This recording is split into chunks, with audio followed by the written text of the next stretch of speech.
It's been a while since we did one of those anniversary types of videos. Uh, we were talking about some box office flops, some really bad ones. But sometimes there is an occasional good or even excellent film that unfortunately goes through that phase as well. And I can't really think of a bigger example than The Shawshank Redemption. Yeah, it's like one of the best films ever made. So Yeah, it's it's like I think in that particular year it was competing against Pulp Fiction and Forrest Gump, which are makes sense honestly. What do you think about it? yeah. So it's so weird. It's like I've actually never seen the Pulp Fiction. I just seen like Shawshank like once with my dad like on Netflix. What like several years ago, and it's like, oh, this is amazing. And then I'm just gonna rewatch it like uh, just last week. I was like, oh my god, this is as good as I remember it being. Or might even Yeah. be better. Mm. Oh, it's also your good friend, based off of Stephen King's. It's an adaptation of Rita Hayworth and the Shawshank Redemption by Stephen King of 1982. The film came out in 1994, which makes it celebrating its 30th anniversary this year. Um, yeah, stars Tim Robbins as a banker, Andy Dufresne, who is sentenced to life in Shawshank Redemption Penitentiary for the murders of his wife and her lover, despite his claim of innocence. Over the years, he makes friends with a lot of prisoners, including the most well-known Morgan Freeman as Red Redding, Ellis Red Redding. Uh, Yeah. you know, and yeah, it's just basically how they go about themselves in the prison, but like there's more to it than just that. I mean, it's a Uh, lot about humanity and how system works and how like actually it's a lot of, like about society and stuff. I mean, the most surprising thing is like this is by Stephen King. I was like, if you asked me to guess the author, I was like, I don't know. It was like, yeah, and then it just told me it's like Stephen King. I was like, really? That guy who made a lot of weird shit. yeah. Especially in those times in particular, he used to have like a lot of like not just like those creepy horror, but like or supernatural horror. Like he's also had a lot of psychological horror, a lot of like things of that nature. I think that's what made Stephen King such like a interesting icon for so long, is because like he's able to tackle different aspects of horror, things that you might think of as things that you might not even think about. Um, yeah, I mean, he's lost his sauce for a while now, but No, fuck that. This guy is fucking nuts. It's like if you ask me, it was like, what is this guy even doing? I don't know, man. He just got a bunch of rants up a lot of like takes about how his what's it called, Doctor Sleep adaptation is like really good for some reason, and he hates The Shining, which is fine.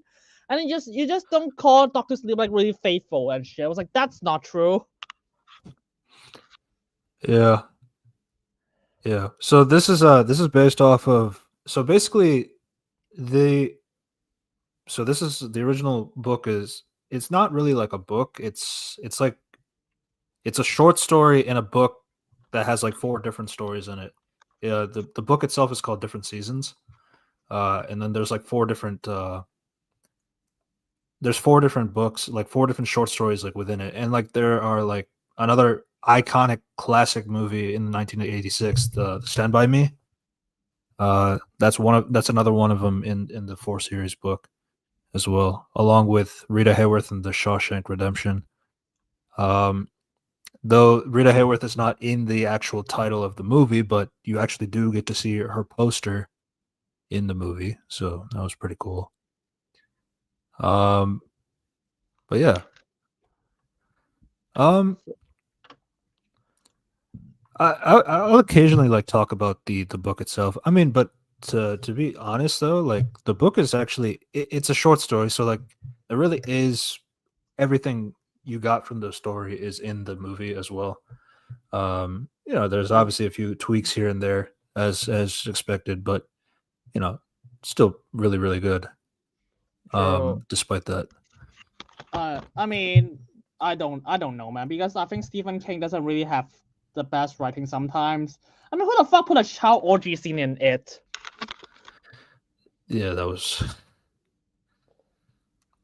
the cocaine LSD years, I guess. Hey, isn't that starts it well, right? Right? No idea. Yeah. So so how do you want to go about this? Let's see my scene. Yeah. So basically, we start off in Maine, state of Maine, where the story is pretty much essentially told in the perspective of Red, again by the legend Morgan Freeman. Um, so basically, so it's the same as the book as well in that point of view. So the book is told in Red's point of view the entire time. So there are some instances like where you can kind of wonder, is the information completely relayed that is completely accurate to what happened, or is it all coming from Red's point of view? Things like that. So it is something that you do notice in the film as well, which I do appreciate. But obviously with the visual medium, that also helps as well. But yeah, basically in well, 1990s exactly. no, it's longer. It's like before the World War. Jesus. Oh, it's 1948. That's where Andy is like his trial is happening. Um, where Uh, he's on trial for the murder of his wife and her golfer wait, boyfriend. so Um, so basically the readers Andy is like having drunk that and she figure out that his wife is cheating at him with another guy, and he actually planted a gun to actually shoot them, but he didn't. And then the implication is that he actually did commit to it, but in the trial he denies that he kills her. yeah. The thing is, like, everything seems to line up. There's a bunch of bullets, casings. There's a bunch of like things that really ties him to it, but he insists that he didn't kill her or kill them. Um, but Of course, here's the thing: it's just like there's no way anyone would be like, yeah, this guy is not a killer. It's like you have the gun, you have the fingerprints, you literally came to that person's house. You know that your fucking wife is cheating on you, and that's why. yeah, yeah. And then he says conveniently, "Oh, it's such a coincidence that the gun is missing. You said it was in the river. We combed the river and we didn't find any gun there. Yeah, just it's gone, isn't it? Uh, yeah. So there's no saving for Andy, and that results in him going to Shawshank for Yeah. imprisonment for life. Um, so we also get like a few. So of course, like Andy is try to say he's innocent and all that stuff, and but there's just too many things that points that he clearly isn't. But it is something that will come back later, so keep that in mind. Um, Uh, so uh-huh. the next scene is just Rat, in the room, just like bargain to his release. Yeah, so this happens a few times as well.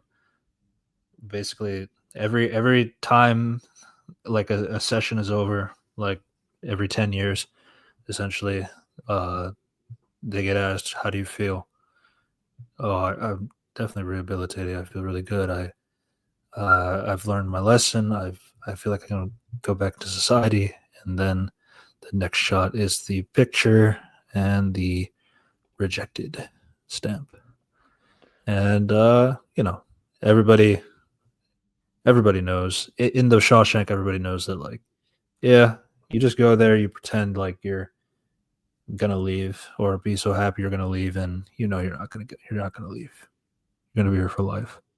Yeah, so it's just, I mean, in this scene, you just get the fact that Rat is trying to just pretending the fact that he's, he's sorry. He's just saying a bunch of like, anyone can tell that it is a fucking lie.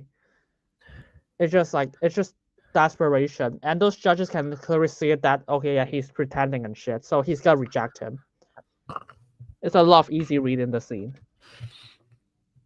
Yeah, but then you also see like the people's relationship, like even that's stuff that we kind of learn later. People's relationship to Shawshank, like especially as a prisoner, and like what do you get to do in there, and like the benefits that there are just being in prison and all that stuff. So yeah, we'll get to that. But uh, so you kind of see like a little bit of the day in Shawshank through the Red's point of view, and then you see like the new inmates coming in, which includes Andy, and they essentially just so Red and a couple of the other prisoners there are kind of having their bets of who's going to be the one to cry first. Uh, so they're all making their bets, and I mean, Red. Mm-hmm. do you just want to say that this movie is actually in Red's perspective? You get a lot of like Red inner monologue that's like, oh, by the way, Yes. I'm the guy who can get you anything, and you can get the idea that they use like cigarettes as like bargaining chip for when it comes to like cash and stuff. Right. And yeah, so one day he just realized that a bunch of prisoners just came in, and one of them is Andy, and he in early 1947 for murdering his wife on like on the outside of a what's it called, like a golf club or something like this. Yeah, I Like never at a gone to golf that. club. Golf club. Yeah. Yeah, I never been to that before, so there's a lot of specific It's names for for that. it's for rich people basically. Basic, yeah. But yeah, yeah. Basically, the bet was just like so they bet cigarettes. The bet is basically like who's going to be the first one to like break, and everybody's making their picks. But Red puts his money on. He puts all of his money for Andy to break first, which was completely incorrect. But they didn't know at the time. Andy himself, you can see from everybody else's perspective, like the other prisoners are just not happy to be there, and Andy's not happy to be there either. But you can see everybody's body language, like they're angry or upset or sad or and mad. But Andy is just completely emotionless. and it's more like he's also observing a lot of things that's surrounding him. He's just laying his head low, not to do anything and just looking around. Mm. And the first thing about like Red, it's like he observes a lot of people, and in his perspective, you just like, oh, the first thing I noticed him, it's like I didn't lay an eye on him because he thinks he's the first to break, and that's the first impression of that person. And then you got like some prison gambling, which is actually world building for this prison. That actually even like there's like corruption in this system, and we use cigarettes to gamble and stuff. It's like it's a lot of work building hands, and you actually get a lot when it comes to like what Red feels at Andy. And here's the other thing though, other prisoners actually think that Red will be wrong because Andy seems like the one of the most calm person, and he suggests one of the prisoners suggests that the fat guy will be one bricks, and he's actually right. Yeah, obviously it should have been obvious too, but like if you just take a look at him, but that's just not too much, not too much. But yeah, so they kind of go through. So you have like uh, they see the warden, and they he says he's like a religious guy. They're gonna learn how to be well behaved and how to be good Samaritans one day, and all that. Um, so they so they basically do the process of the cleaning, the strip search, all that. People are trying to give the fresh meat, the new fish, a hard time because that's kind of how it works in prison. Uh, Andy just doesn't react to anybody. Um, and as we said, like the fat guy, he does end up crying, which brings in the one of the head cops, which is played by Mr. Clance, Krabs. yeah, Yeah. Salvatore Moroni, one might Uh, say. yeah, actually there's a lot of reading in this scene because like Mr. Krabs is actually like the one of the he's actually one of the cops in here, and he is like, and when one of the prisoners is like, oh, and he's like, oh, do you have any questions? You guys are fucking useless, worthless shitheads now. When do we And so eat? Then he eats the stomach, and the warden doesn't say anything, so it's clearly allowed for the cops to beat up the prisoners like that. yeah, pretty much. And and the warden was like actually just memorizing a lot of Bibles and shit. Just like, I'm the Mm. warden. I hope you actually be loyalty to the god, and that's what he believes in. Even though and then it's clear that he uses this as a disguise and stuff. Mm. Yeah. So I guess I'll talk about some change, like some differences from the book later, particularly about the warden in particular, but that's not really important for right now. Um, but yeah, so Mr. Krabs, he because the fat guy keeps like crying and whining and all that stuff. Everybody's making loud noise because they're encouraging that. Uh, and because of that, he opens the cell and starts beating the crap out of the fat guy to the point where he's too injured that he can't get up. And then he's sent to the wing. And then it's the next day. Well, first, before we learn what happens to the fat guy, basically, bless you. Basically, Red is giving up all of his cigarettes and a lot of them because they lost a bet about who's going to break first.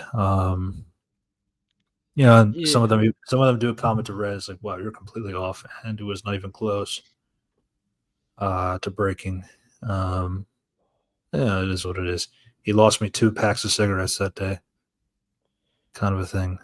Um, it's just a lot of gambling, and then you just get a lot of like how system works here. It's like every prisoners are allowed to do shit, and even the cops allow them to do shit as long as they don't disrupt them. That's basically how the law system works in this prison. You just get a lot of sense, and the police just not unwilling to are just willing to do anything. Uh, and the yeah, fact, and it's actually a lot also characterization for the other person who bet for the fat guy. So it's like it's clear he didn't intend to. He just want to win. He didn't intend him to just get killed. And then yes, you just get the idea. And then here's the other thing about the dialogues. Because he's actually asking the guy who does the hospital shit in the prison. It's and then and then he's the one refused that. Oh, by the way, he died because no doctors work at night. So it's a lot. And then you right. just get a sense that And prisoners then actually works in here in this place in different areas. It's like it's a lot of like subtext that you didn't realize until you get it the second watch. and then the follow up to that too is like the only person who wanted to know more was Andy because this is the first time he spoke at all, saying what was his name. The guy who was killed, what was his name? And the other one in the group, he's like, who gives a shit? He's dead. That's all that matters. Um, so you know, it shows that even though Andy is like recluse and stays to himself, he's still gonna open out to somebody else's injustice, which will become relevant. And even But you can everyone also see that post like after how he insists that he's innocent and all that stuff. So yeah, that kind of tracks with like the theme of his character. which is something now that he's like started speaking out. Red kind of inquires about like, what are you here for? Well, actually, no, that was out in the yard. Uh, Next scene, basically, mhm. yeah, it's a lot of details in one scene. So it's like I want to break down every single sentence if I can. It's like so, and then there's a lot of scenes that, and then you just got a lot of emotion. Just like everyone just doesn't want to realize that until because they all felt bad about it. And remember, Red is the last one to look at Andy as he looks away. So he just realized that he's the one of the most compassionate one of all of them. Remember, there's like the old guy as well. Oh, the old guy asked Andy, "Hey, do you want? Can you give me the bug?" Which the interpret Brooks, yeah. Brooks. Brooks was like, and this scene is initially we're like, oh, this is an old crazy man. No, and then you just see him feed the worm to the bird inside, like not a bird, a crow. A And baby crow. It's not yeah, strong enough to fly yet. yeah, and he said, "Oh, I want to help this crow. I want to save this crow, even though he's not and blah blah blah." And that's why, and that's how it does, and that's how it does. And it's just instantly characterized this guy as the old guy as a caring person who cares about the lives of other people, who cares about other people, other thing that Yeah, and that that crow things becomes matter. like the crow becomes symbolism later as well. Yeah, and Uh, even though and he's actually risking and remember he's in a Shawshank, so he's actually risking that and to help a bird in need. mm, mm. Yeah. Uh, so the film utilizes a few montages throughout. Uh, Obviously because like they have the advantage of using Red's inner monologue, so that kind of helps with the B-roll montaging for stuff. So basically, he's just talking about how Andy essentially kept going about his day in prison, not saying a word or really to anybody. Yeah, You can see occasionally there are some prisoners giving him a hard time, but he really is not reacting to anybody. And that becomes important in a second. But before that, then he talks about how then there was this one day where he came up to me yeah, oh, and started talking a lot. And basically, they're out in the yard, basically mining for rocks.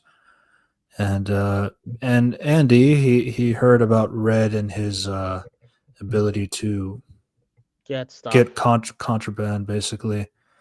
Um, so he's asking, he would like to have a rock hammer I and mean, a large poster of Rita Hayworth. the first thing that Andy said is like, oh, for the first thing Red said is, what do you do? And Andy was like, oh, I'm innocent. So and Red was And like, we're all actually Red innocent. didn't Yeah. say, yeah, we all, and then Red just tells asks the other guy, hey, what do you do? And the other guy was like, oh, I'm innocent. The lawyer fucked me over. Basically, what it means is that no one here believes that they're innocent. It's like it's also like characterizing like Red's worldview that he doesn't believe that what he did is wrong and stuff. Even though to a degree that he feels bad about it. Yeah, this is kind of so. This is like, I guess this could be something I could mention from the book in particular because like Red, for example. So Red in particular, the reason why he was in jail, and the movie never explains it in depth. He does say that like everybody's in the prison says that I'm innocent except for Red himself. Red doesn't feel like he's innocent, and that's kind of important to identify. In the book, Red is in prison because he had this like basically this issue with his wife in terms of like how the money is going to handle. So his solution was to possibly like to cut the brakes of his wife's car so she dies, and then he can collect the money and not have to worry about the issue that's going to happen. But apparently, that same day that he cut the car brakes is like there was also his wife's friend and her baby in the car too. So he's in prison for killing 2 women and a baby. So that's why he was in jail for life in the book. So my only point to say that is because like it just makes you, because like if that were to happen, you can't really imagine Morgan Freeman, the lovable guy, despite a flawed person, would do something like that. I was Uh, just thought it was interesting.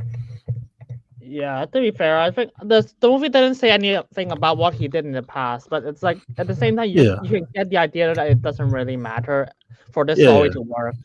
yeah. It's a lot of things. Uh, Yeah. So, um, and it's like and Andy said so Andy wanted a pickaxe, and he said, and he this is what he said. So I'm a rock hound. At least I was in my old life. I'd like to be again on a limited basis. And so basically he just like he loves to collect rocks, and he's actually want to try to do something in this prison that will actually fill his life with some purpose. And it's like getting his passion back.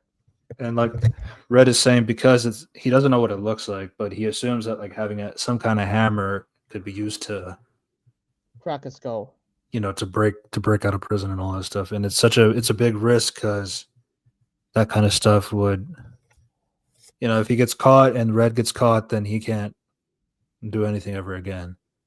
But Yeah, like and Andy's like, you don't have to worry about that because if you look at the hammer, once you get the hammer, it's like it's not like there's no way I'd be able to get out of there.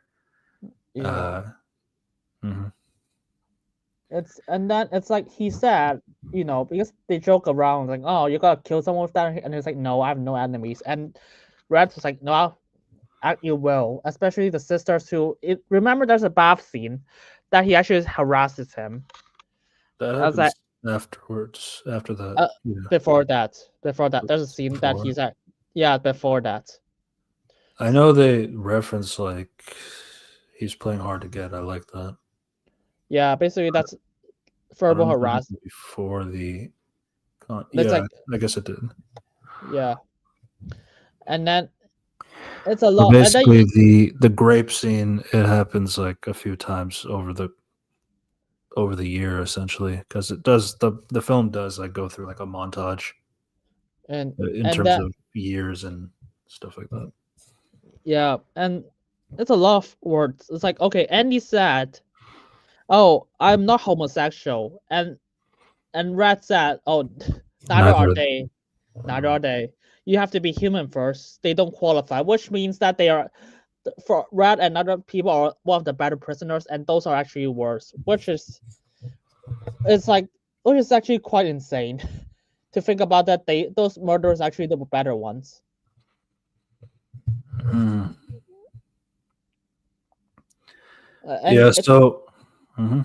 Yeah, and both queers take by force. It's all they want to understand.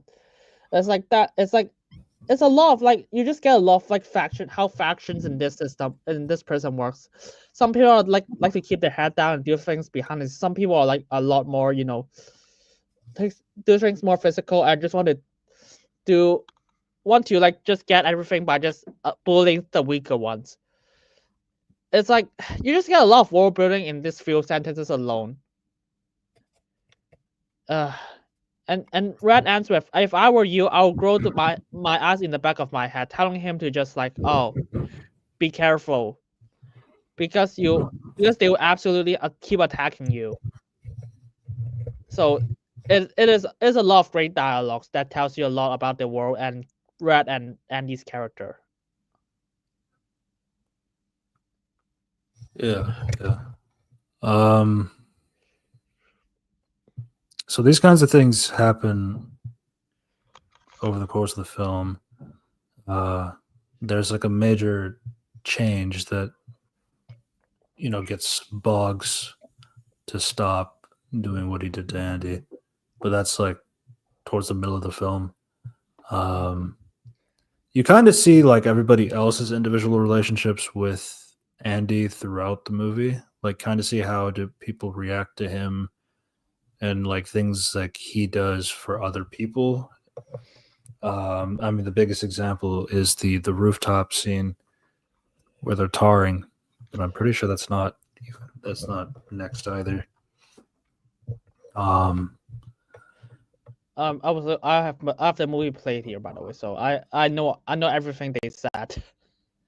So basically Red said, oh, he wants, I guess you want to escape a tunnel under the wall, maybe. And it's like, and then Andy just laughs, and Red just like laughs like, oh, what's funny? Andy was like, oh, you'll see after you Yeah. you found it. Once you see And what the hammer looks like. and then you just get a lot of like how deals work in this prison. $7 in any rock and gem store. But because this is more risky, I'll take 10%. But because this is more risky, I'll take 10. And he was like, no, that's a waste of money. And then because like folks around this shop love surprise inspections. If they find you, you're gonna lose it. So basically, just tells him the cops here will absolutely search around you without you noticing. So you have to be really careful about it.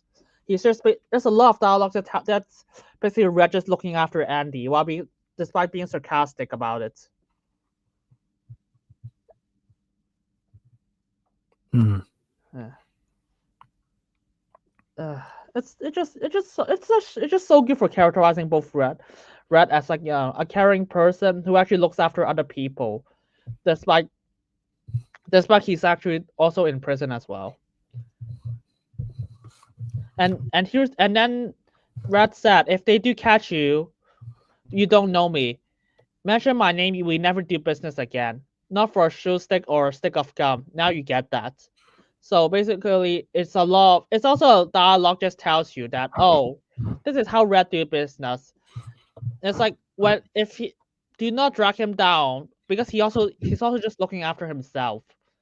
So that he's still trying self-interest despite looking after him. So do not just get him as well.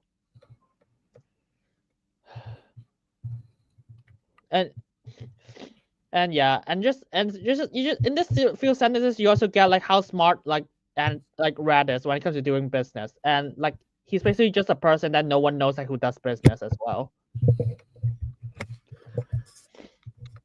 Yeah.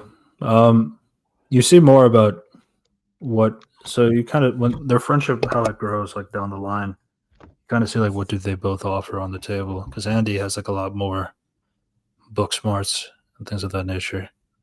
But yeah, that's something we kind of discussed afterwards. There was a neat little reference where Andy asks like, so why do they call you Red? And he says, well, maybe it's because I'm Irish. And it's actually kind of funny because I think it's like one of the few like in universe like addressings to like a swap, because like in the book, Red is like a full like a redheaded like person, so like heavily Irish and all that stuff. So it was just I thought it was a nice thing to like to put that there, despite obviously Morgan Freeman doesn't look like that, but He's great. he's Irish. But yeah, and so you just get a lot of montage like, oh, how does Red does mistakes, like, so he just a lot of things just swap a lot of hands, and there's like some corrupt cops in this prison. So and he's willing to offer the deal by just giving him like some cigarettes, and it's like it swapped many hands until it reaches Morgan Freeman, and they clearly use this like everyday duties to trade stuff. It's like it's a lot of good world building, like how much the corruption, how much the cops are corrupted, and the prisoners are willing to make deals with each other out of secrets. It characterizes a lot about this prison and the factions around it. It's actually quite great. yeah, it's obviously it's like a well-oiled system. He's been doing this for 40 years. Because yeah, he's been there for a while. Meaning Red. Yeah, so you have things like that. You also have obviously Andy pretty much goes through that situation with the sisters like a few times to the point where it's not really like that. He's fighting back. They fight. Sometimes he wins, sometimes they win, but like it's just it ends up happening for like what 5 6 years is what they were saying. And Uh, here's the thing. Andy never say a word, but he knows that who did that. yeah, yeah. And Uh, remember, Ram made a mhm. comment about that you have to take 600 years to dig out of prison with this like pickaxe and stuff, which is like quite a. And then Andy just and then you just this is just a setup, and then you just see like a lot of abuses. And so you just realize that Red just like thinks that escaping this prison is like worthless and it's like worthless anyway. So and just like what the fuck? I'm just gonna live here, yo. Yeah, and honestly, I feel like it is something that you kind of like appreciate at the end of the movie, like especially how it ends for Andy. Uh, but that is something that we kind of have to bring back up once it happens because everything just ties up together very well. Yeah. What do you call it? So around I believe around this time is like where you have The uh the the rooftop the scene. rooftop scene where basically the Shawshank the warden is just saying that we need to retar the roof. A lot of people are signing up to do it, even though it's like really hot up there. Uh, Red, a lot of his friends, and Andy, they get to go up there as well.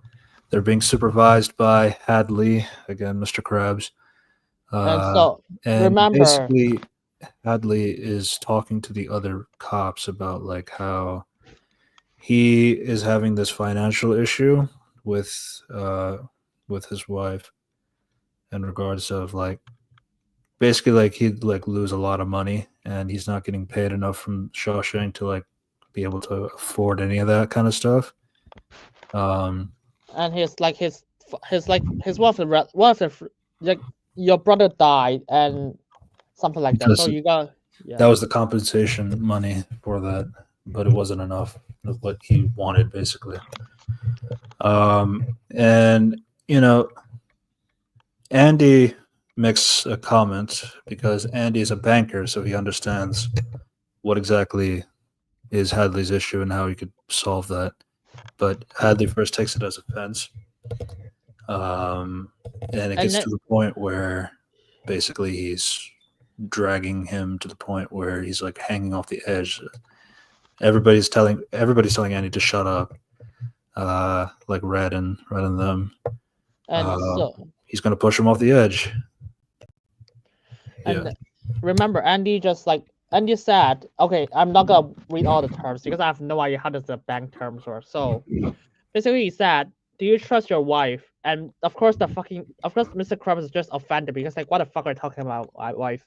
And just he's just about to push him off the rooftop. Remember, Andy is actually a lot more. It's like really kind of calm. Like even though he's scared, he's like calm about it. He was like, the IRS allow a one-time only gift to your spouse for up to 60,000, no taxes. The IRS can't touch a single dime. You're a smart banker. What killed his wife? This is what Mr. Krabs said. And why the fuck would I trust a smart banker like you? So I can end up in here with you. And then Andy was like, oh, it's illegal. Ask the IRS. They say the same thing, but I feel stupid telling you. It's like just I mean instantly you just get the fact that Andy is literally it's like insulting this guy, even though without actually him realizing it. And he's like, I'm sure you will have investigated the matter. He's actually just using the powers to make himself like make himself and another teammate just better with like a few single sentences. Yeah, the classic. You have all the dice on your table. I'll tell you like what else you need to help you get better, but it's the ball's in your court. I'm just the pawn here. Yeah, and Uh, then yeah, mhm. and he said, "Well, it will cost you a lawyer, by the way, if you gotta do this." I have no idea how does this work. Maybe it will make sense if I just Google things in 1949. Does that make any sense? But I'm just gonna be like, oh fuck it, I'm just gonna believe the movie for this. So and then he was like, you need a lawyer that would cost more, but I can do corruption tax for you, with only very few money to use it. And he'll get you the forms and almost free of charges. And he said, I'll only ask 3 beers a piece for each of my co-workers. And yeah. And he says, I think a man working outdoors feels more like a man. And so basically and then you got Mr. Krabs just think about it, and then the other person just stares at him, and he was like, and they're all impressed. Until like Mr. Krabs just tells them just keep working. And then it cuts to like a month later, and they're given the beers. Everybody's enjoying it. It's a very hot day.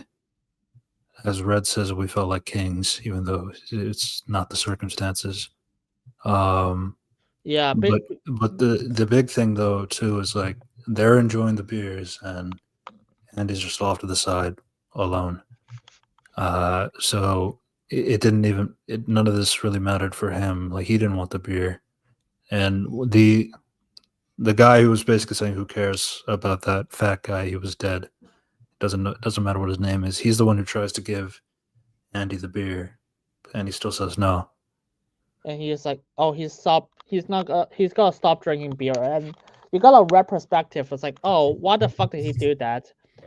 And then he said you could argue that he's done it to meet a few friends. He's done it to gain favor for the guards. But he argues that he just wants to feel normal again, even for a short while. You know, he's actually helping people in need. Mm-hmm. So yeah, there's like a few things that you see. I would say like this is like one of the bigger turning points in the film in terms of like you see Andy is pretty good at his brain despite pressure. Like in the face of death, he can still talk his way into using the information that he knows with his intelligence, but like also use it to get somebody to consider what he's thinking of, like talking about. He also like can sacrifice his like. I mean, you see it because of the graping scenes before, but he clearly is not. He doesn't really care about his own life in that regards, but he will like do whatever he can for the benefit of others. Like if they're happy, then that's enough for Andy, and I think that's just like what makes him such a great character to kind of follow. Even though obviously, again, the movie and the book are both in the perspective of Red's point of view and description, but like Andy's still like who he's talking about. But yeah, these are just kind of the things that like makes Andy who he is. And then you're just like, and then you got the scene that Andy just say, by the way, he just want to get a board together. And then Red was like, oh, I'm the right guy, I can get you anything. But Red was like, I want to craft a piece myself. He just wanted one side in the alabaster and the other side in the soapstone. What do you think? And then Red was like, oh, it would take years. And Andy was like, well, I got years. Well, I don't have other rocks. Picking our most limited thing in the yard. And so it's just a lot of, and then you just get a lot of perspective that Red is not as long term thinking as like Andy is. Andy is a banker, and Red and that person also just kill people when they're young already. Like they did like some evil things when they're young and naive, and Andy already lived a life of understanding how the system works and how to grow the system. So he's able to just patiently do his strengths and work his way up, even though people will be like, oh, there's no way, it will take a long time. Another perspective he gets, and because he wanted to craft something on his own. And Andy has a basic understanding of science and like life and those things that like you can't really learn from inside the prison for as long as like Red has been there. Yeah, and he So and this the kind of fact thing. Hmm. yeah, and the fact that he said that, oh, I don't want you to help me for that because it's like because he's the guy who understands that even though you can work, you can take shortcuts and just get everything. Some things you have to do it yourself in order to make it work, to make it like more worth it and actually change stuff from the inside. And he actually understands that. And then Red was like, "Oh, Andy, Red was like just confused about it, and he's like, "Oh, we're friends, right? We're friends, right?" And he was like, "Yeah. Why did you kill your wife?" And Red was like, "I'm innocent, Red, just like everybody else here." A lot. It's like the line literally just told the reason why Andy said that is because he wants to convince Red that, oh, don't worry, I'm just like the other people. You don't have to look. Don't look me the other way. Just see me as everybody else. Of course, Andy Red was just really scared of him based on just a few sentences from beforehand. And then Red was like, oh, and then Andy was like, oh, what the fuck are you? What are you in for? And then Red was like, oh, murder, same as you. And he said, I'm the only guilty man in Shawshank. Hmm. Yeah, so he's still feeling guilty about what he did, and he's trying to help people out and looking after them. And he's actually really concerned about what is Andy doing the entire time. I just want to make sure that he's not like staying out of line and just breaking too much of this of the cops and stuff. He knows how to play steady, but and Andy wants to play it more risky. Yeah. So that sort of thing with Hadley was like a big sort of thing that when the next grape scene happens with the sisters, it was like really. So they were watching like a cinema, and Andy was going out.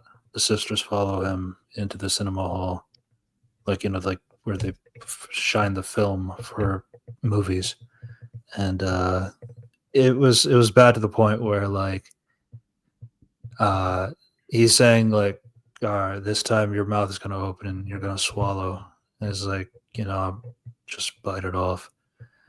uh no, you can't do that. It's like, or I'll like I'll like basically whack you in the head. But there's like, so Andy's still using his like general knowledge of basic science, like, well, if you whack me in the head with that in your mouth, like in my mouth, I would have to bite because that's a natural reaction. So And he's then yeah. and so he So the guys, they were like, he never, you know, put anything in his mouth. They just kept beating him, beating him, beating him until to the point where Andy was like near death. yeah, and Andy actually insulted him for being fucking stupid. That, oh, you don't understand science. Well, know how to read, you moron. But that's what he said, and it causes him to just beat him up instead because he's actually pissed off, and Andy's actually using this to his advantage to beat him up. Morgan Freeman plays God in a lot of movies. Actually, I think Morgan Freeman said he only did like 2 movies he's got. Mm. They tried to make him eternal. I mean, eternity. That didn't happen. Weird. To be fair, they didn't. They almost got Tony Todd to play like what Dormammu. That didn't happen. Yeah. Rest in peace, Tony Todd. Yeah, rest in peace. Um. Yeah. So because of what happened to Andy, Hadley goes into. Yeah, he also plays God in the Lego movie. Uh. Yeah. So basically, what happens is that Hadley goes into Boggs's cell. After everything Andy has done for him, it's kind of returning the favor. Hadley beats the crap out of Boggs, like so bad that he's crippled for life. So yeah. Yeah. Um, So what basically, and then you just read it backwards. Give me a second. Is that another sneeze? So basically, okay. So basically, you just realize that in context, Andy is actually allowing them to beat him up, so that because he's actually gaining favor from the cops now, and the cops will naturally just get rid of those sisters in order to maintain Andy to play to get to their favor. Andy is basically playing the system to and playing the long game and the system to defeat the sisters forever. Yeah, yeah. Just like Um, yeah, mhm. there's no explicit dialogues for this. You just get it. You just get it from the context of the film. Yeah, yeah. Uh, I guess like if I for any of those that are interested, one of the differences in the book is that Boggs doesn't get crippled.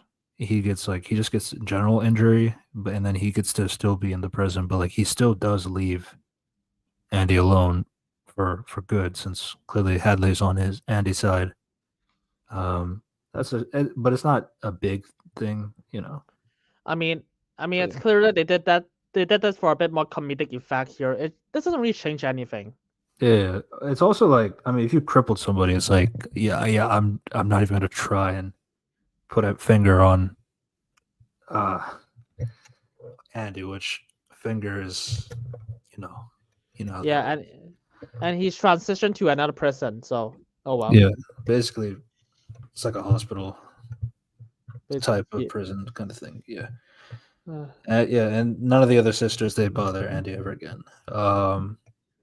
So this is kind of this is kind of like around the time where he gets more in line with the warden, and he, you know, Andy talks to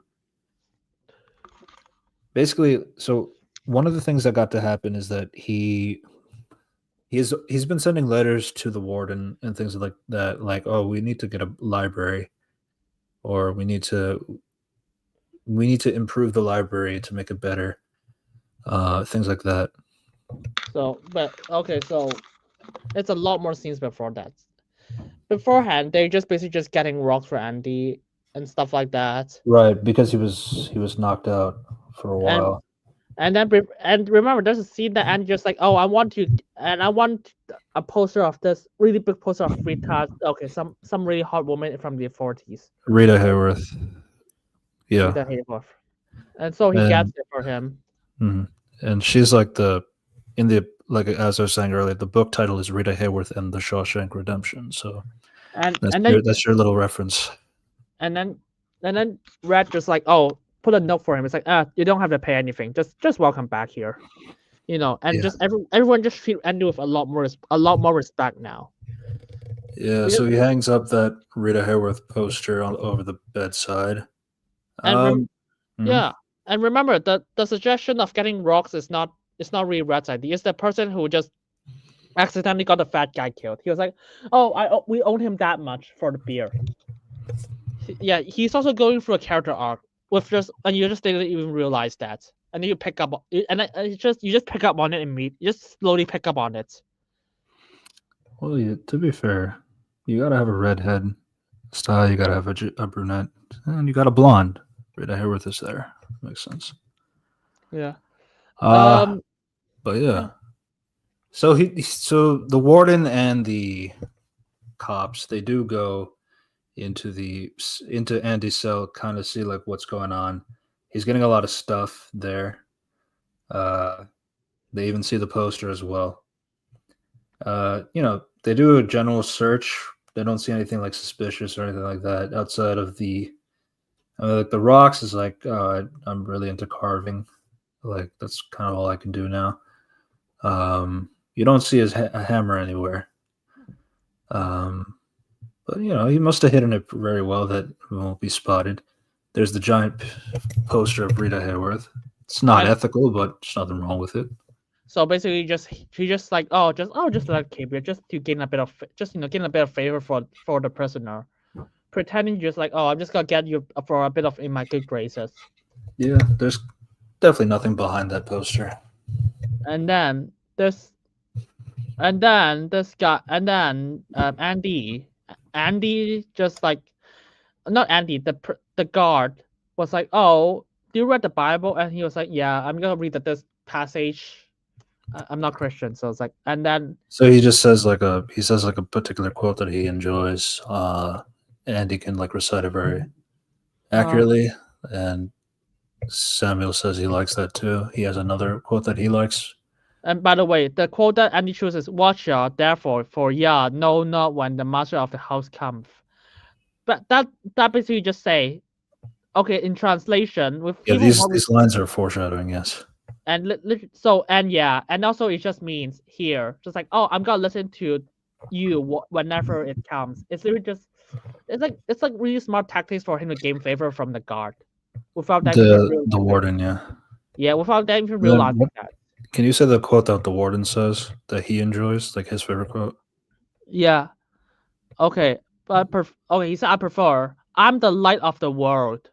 He that followeth me shall not walk in darkness, but shall have the light of life. Yeah. Right? So basically, Hmm.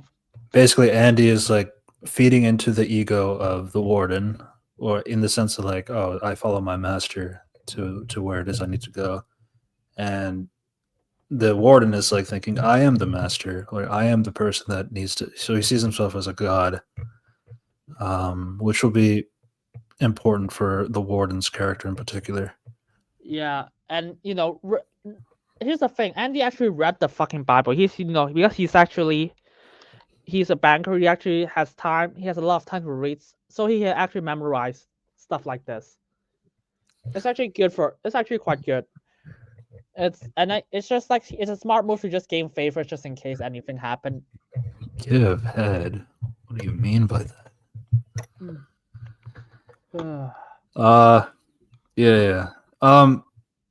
It's also very good in the sense of like Andy knows Andy can like push a few buttons that goes in like the warden's favor, what he wants to hear, what he likes, and then you even see like how you see how the warden even replies with his favorite quote, kind of like confirming that yeah he sees himself like a god or something like that over these prisoners, his subjects, kind of a thing. Um, so yeah, these are like kind of the few things that are there. You you do have like the thing about being assigned to the prison library to assist the elderly Brooks, the one with the crow in his pocket. Um, Basically, he wanted to use Andy. He wanted to use Andy's financial expertise to help manage the financial matters for the other prison staff and then the warden himself. Things that get really, really, really, really shady and stuff like that. That kind of Yeah, stuff gets explored later in the film. yeah. Um, Remember, mhm, Brad's like, oh, tossing Sarah just an excuse to talk to Andy, and that's basically what happened. yeah. Yeah, Um, so and there there's like all these like different things for Andy in particular where as they said, like he's been writing like a letter every week in terms of like try I want to improve the library, I need the funding for it and all that stuff. To it gets to a point where okay, got the money, now they got some reused books from old libraries or old areas that can like at least put some books in the library. um yeah, and slowly they do improve it, but before that conclusion happens for the library in particular, Brooks uh has a knife on. well, there's a lot of scenes There's a afterwards. lot of that's what I was thinking as well. Yeah, and so basically in this scene, in this library scene, they use Andy as an excuse for a system for as Brooks's assistant. But basically, it's just they just ask him to just like I want to basically just do black dark money or something. What do you call it in like English terms that you just like you just black money? Blackmail, Not blackmail, just like dirty money. dirty money, Yeah, dirty laundering. money, laundering. money Basically, us, laundering. so basically the cops just asked him to just do laundering for them. Hmm. Yeah. And, Mhm. and that yeah, and that's basically his purpose. And Andy just basically tells the other people that actually said Brooks actually said what Andy said. Do you want your son to go to Harvard or Yale? You know, the biggest university ever. And then Brooks is like, and then one of the prisoners was like, oh, he didn't say that. Brooks was like, as God is my witness, he did. Basically, it's a it's a slight jab at the system of the commanding, the God guy, Warden, yeah. the warden. That he doesn't believe him. But it's actually characterization, but also a joke that yeah, he did, and they're actually asking him for they're and the gods are actually asking him for help. That's what that's what it means. Hmm. Yeah, it's just him flexing his intelligence to other people. And Brooks is like, that can just blink for a second. Basically, the corrupt called that asked him for Harvard and shit. Then he laughed himself silly and shook Andy's hand. Yeah, it's just a laugh. Yeah, he just gained a lot of respect from other cops for doing stuff that they want him to do.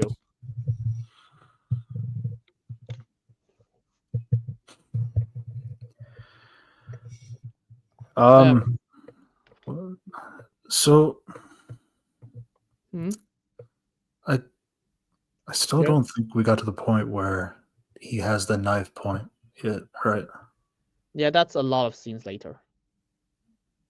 You need Yeah, to build it up. I'm not sure what's next then. So, uh, really. So yeah, okay. I'm just gonna mention a lot of dialogues that Brooks is like, all Andy needed was a suit and a tie and a little jiggle hula girl on his desk, and he would have been Mr. Darth the Frost, if you please. Yeah, it's a lot. It's funny joke that showcase like Brooks just like Andy So does a good how powerful Andy is. yeah, basically you kind of see everybody appreciating Andy for who he is, like to the point where it's like this dude can like if he was outside of the prison, like he would be thriving. But then it does go back into that conversation about institutionalization, Yeah, and that kind of gets explored more when we talk about what Brooks goes through and like how his story ends. he does. Um, but Remember, yeah, yeah, these are like people talking about at least the positive sides of like and then there's some conversations like maybe Andy's just so good because he's here um in prison, but like if he's out in the real world, can he maintain that? It's tough to say. It is a different life, but yeah, intelligence is still not going to go away as mm, if you have it. pretty much. And Yeah. Red said, making a few friends, Andy. Andy said, I wouldn't say friends. I'm a convicted murderer who provides some sound financial planning. It's a wonderful pet to have. It's like, yeah, basically it's sad. Oh, basically he knows the fact that they only respect him because he helped them do shit for free. And that's basically the only reason why they respect him. Yeah, He's it's not. like he's introducing a lifestyle that they don't know or understand. Yeah, But and it's he's like actually cool. Yeah. and he's actually really smart about this. So he's not just like oh, he's not naive. He's actually the smartest people in the room, smartest person in the room. Red said, "Well, at least it's get you out of laundry." Uh, And Andy was like, "Oh, maybe we can do more than that. How about expanding the library, get some new books in there, just educate a lot more people in prison?" Yeah, that's about where we're at that point. I mean, and then he was like, "Oh," and then one of the prisoners was like, "Oh, I mean, get some new books in here, the Mister the France, if you please, ask the warden for funds." Like like Andy literally said, ask the wardens for the fund, and they're like, what? How does that work? And then the Brooks was like, son, 6 wardens have been through here in my tendency. Terror. I've learned one immutable universal truth. Not one of them born whose asshole wouldn't prick her up tighter than a snort drum when you ask them for funds. Basically, he was like, oh, yeah, there's no way he's gonna do that. And then he does. Then he does that. Yeah, basically that's what he does. Yeah. And basically what he did is what Andy did is like, oh, I'm gonna write a letter once every week for the state senate, request funds from there. Yeah, and eventually it worked out. In his favor.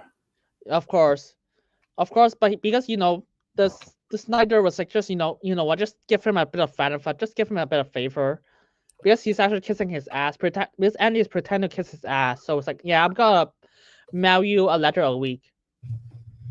I'm gonna mail you a letter a week. It's fine. And they can't ignore me forever. So now I'm gonna send 2 letters a week. No, not yet. It's like that's afterwards.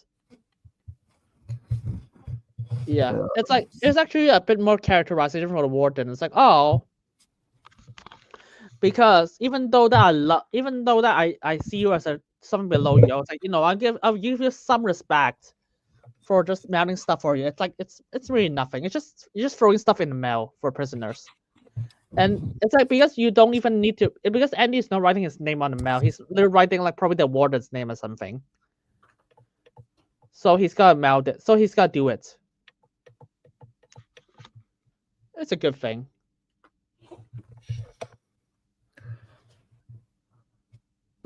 You're gonna have to tell me when, because all I can think of next is the parole from Brooks. I probably just play the movie while you're streaming in the background. Yeah. So, and then afterwards, Andy just started to do fraud for everyone in prison with like Red's help. Like tax, like dirty money shit, laundering. Mm-hmm. Like he did that for like years and years.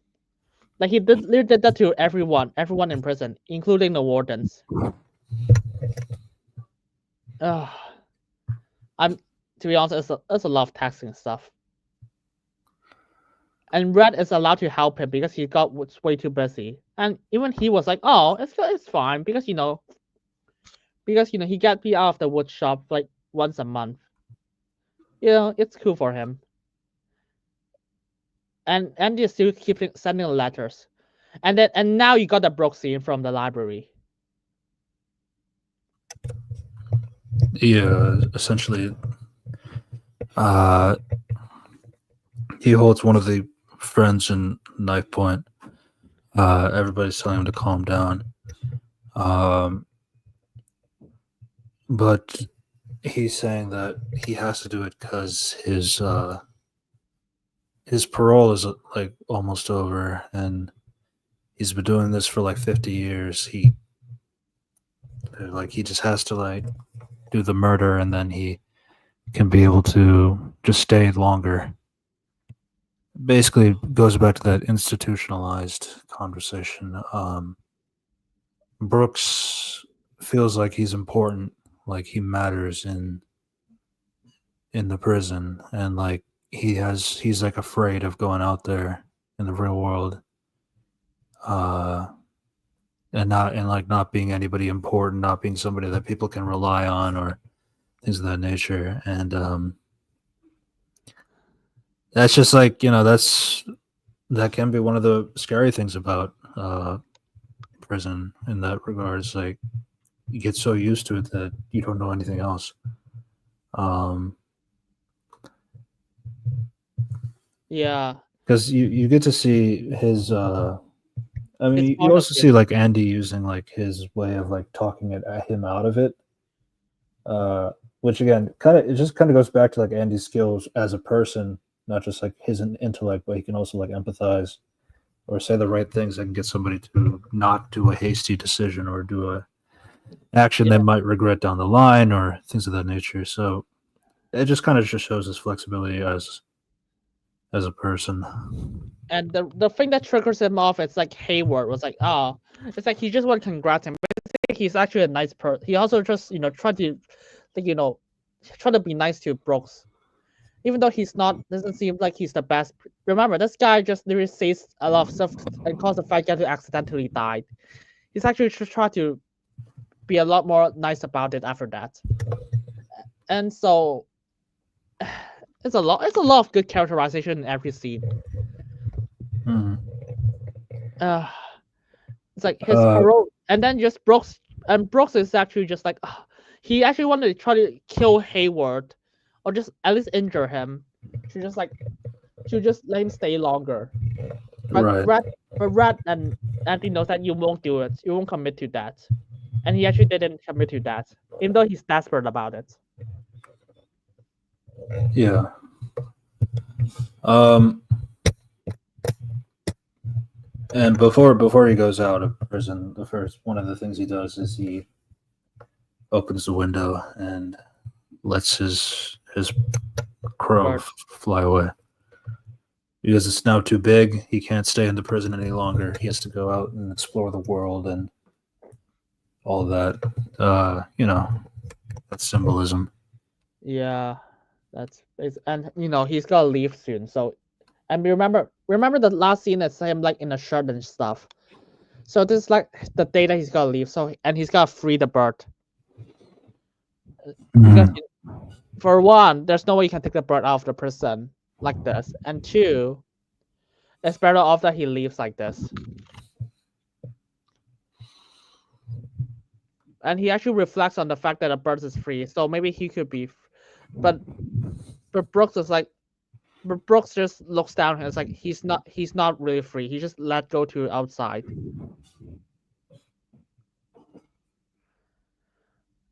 And then you got a montage of like Brooks' daily life after this. And he's actually just like, because it's 50 years, he has no idea how the outside world looks like, and he's actually surprised by everything. Like even the car. Yeah. They're everywhere. He tries to go to, he tries to do a job as like a grocer. Yeah, they assign him the prison assigned him for this job. So. But it's just like he's tried other things. He's fed birds like when he goes to the park and he feeds birds like food. He's always hoping that his crow would come back maybe one time and just see him. Of course, it never happens, but hopefully the bird is all right. But then it just got tough to the point where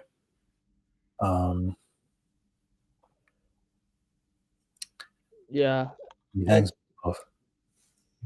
That's it. Yeah. So and then he just carving of Brooks was here before doing that. And this is like a letter that Red is reading. And Brooks actually said he tries to like commit crime just to get himself back to prison. Yeah. You can feel that he's actually really desperate in this situation, and there's no way he's gonna do anything, and so he committed suicide. Yeah, and they have the guys have a conversation about it. It's like, why would he do that? Like, it's because Red kind of explains the institutionalized comment. Like, it's like that because that's all he ever knew. For 50 years, he's seen 6 wardens come by. He's seen a lot of prisoners come in and out. He had such a big position here in the prison. People respected him. People had his like his know-how of like everything. But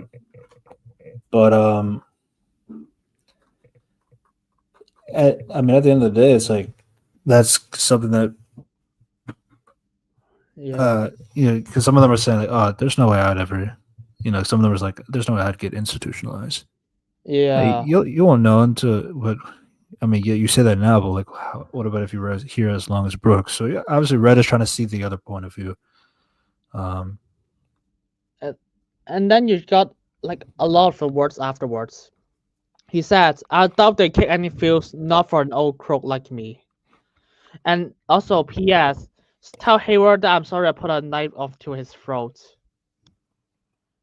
No hard feelings, Brooks. No hard feelings. Last word, Brooks. right. Yeah, it's a lot of like even though he's gonna die, he's like, "Oh, don't worry about me." And he regret what he did beforehand. And like Red just said, he should have died here. Just a reflection for his friend he's got he know for like over like how long is it, like over 20 years.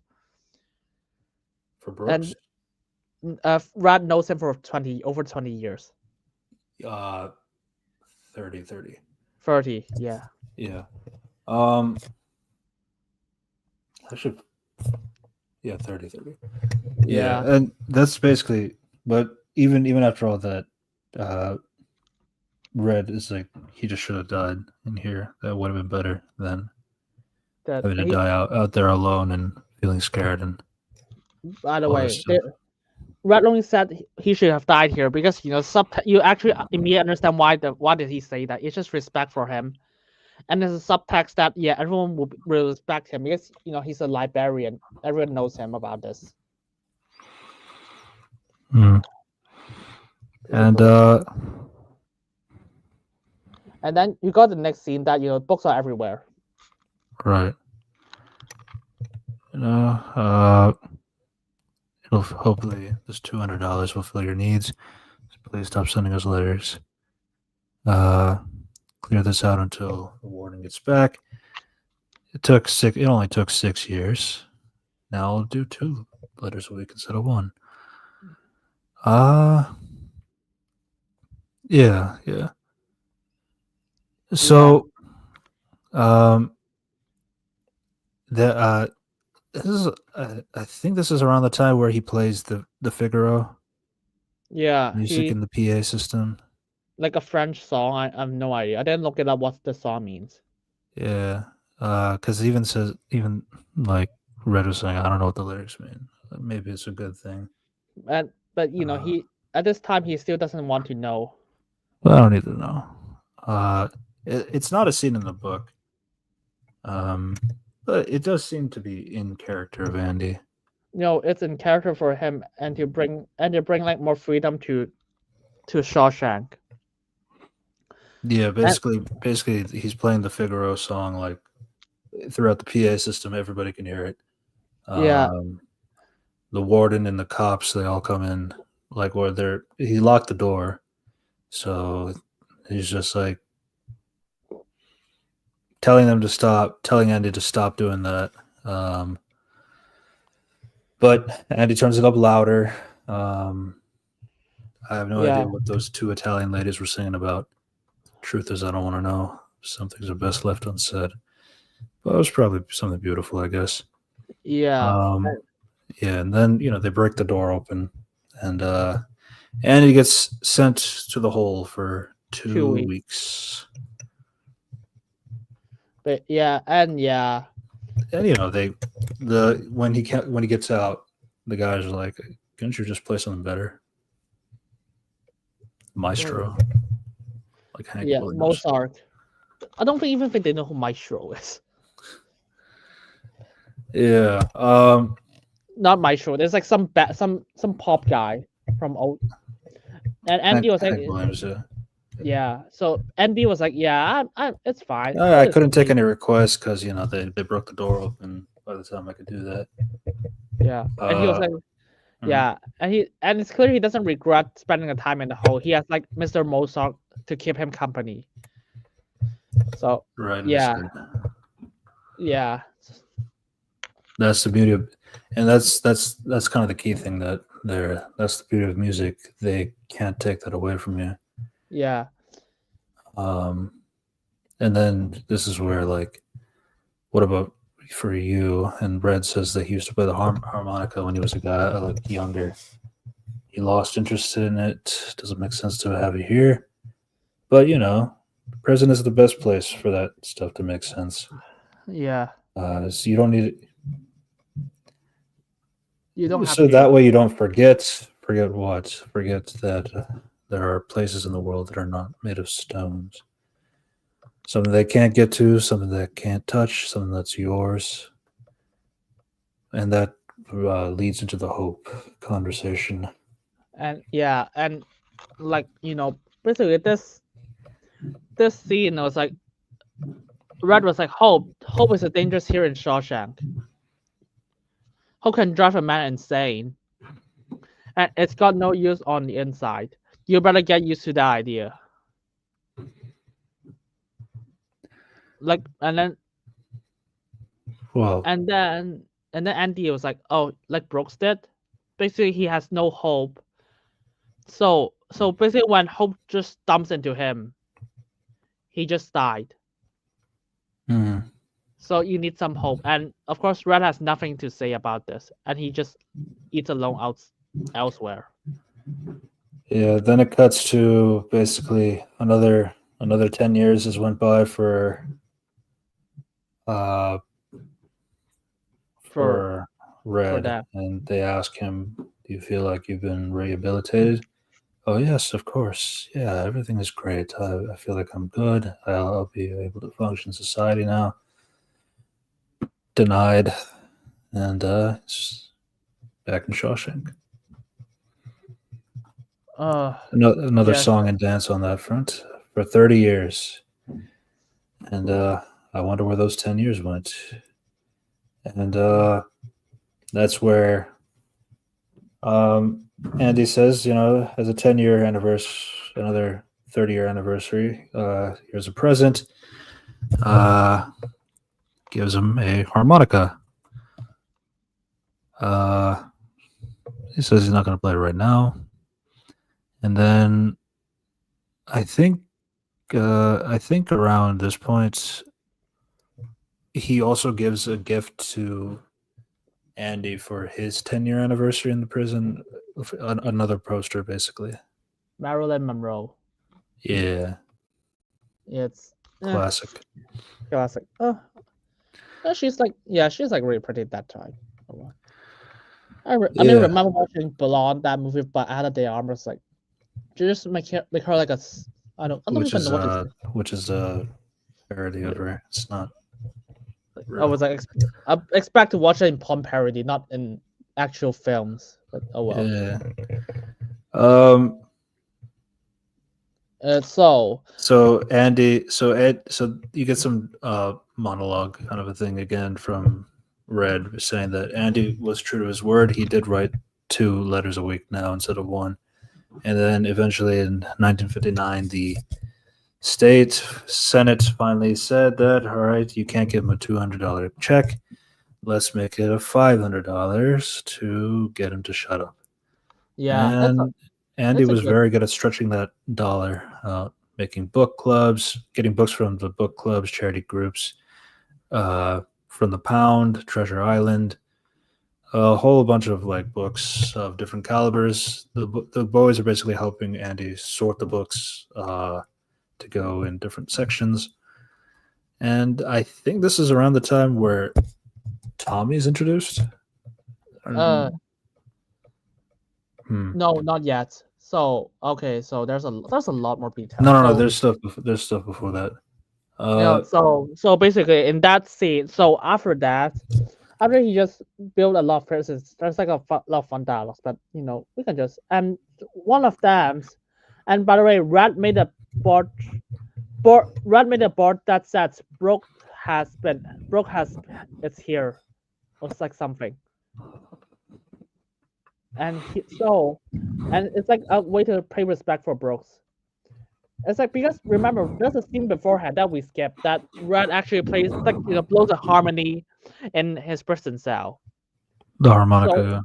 yeah, harmonica, and so symbolize that he's willing to just change, to just start changing and start receiving hope again.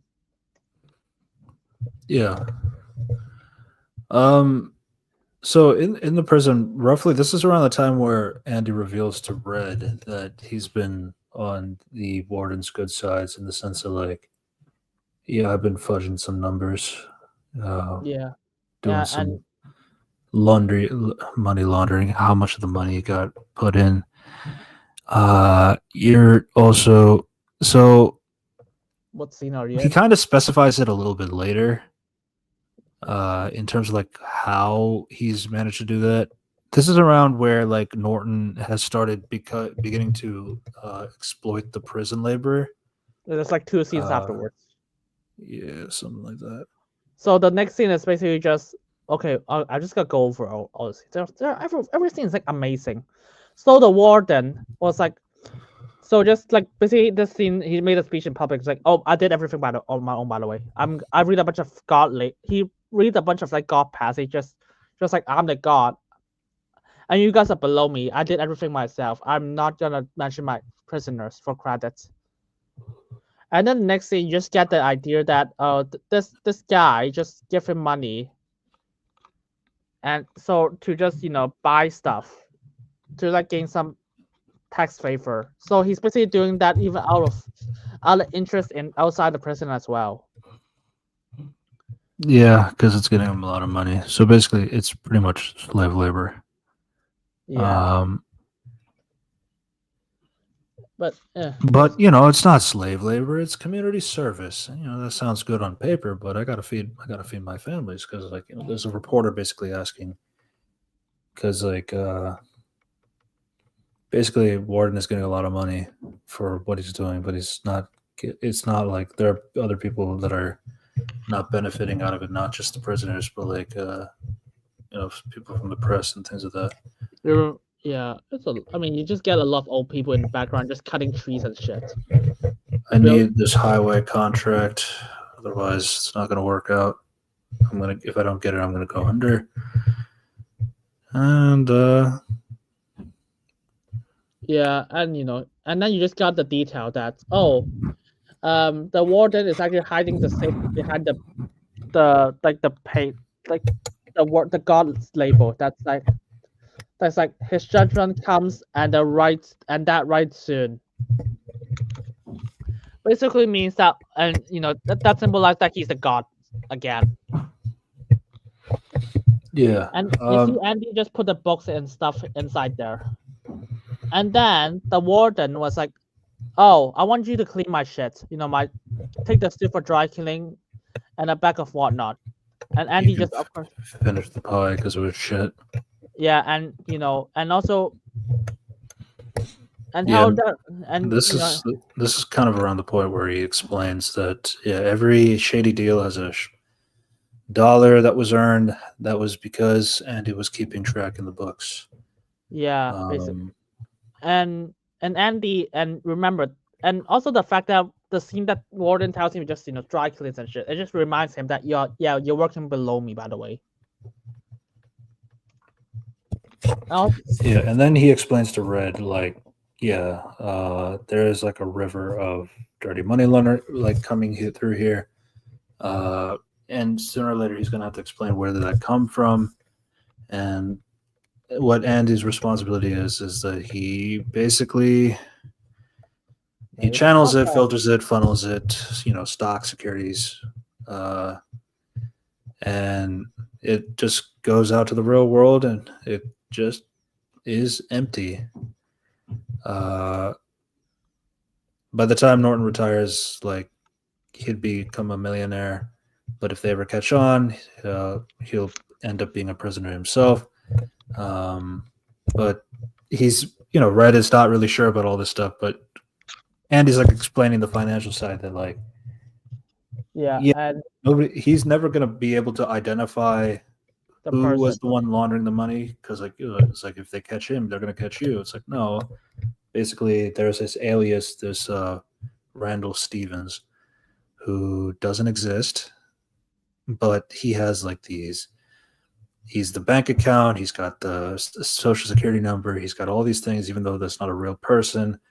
But eventually, when it filters and they do it, they're only going to find the warden, basically. So that's basically making like a ghost trail that leads to somebody who doesn't exist, but it will lead back to the warden himself, and Andy will always be left free from the conversation.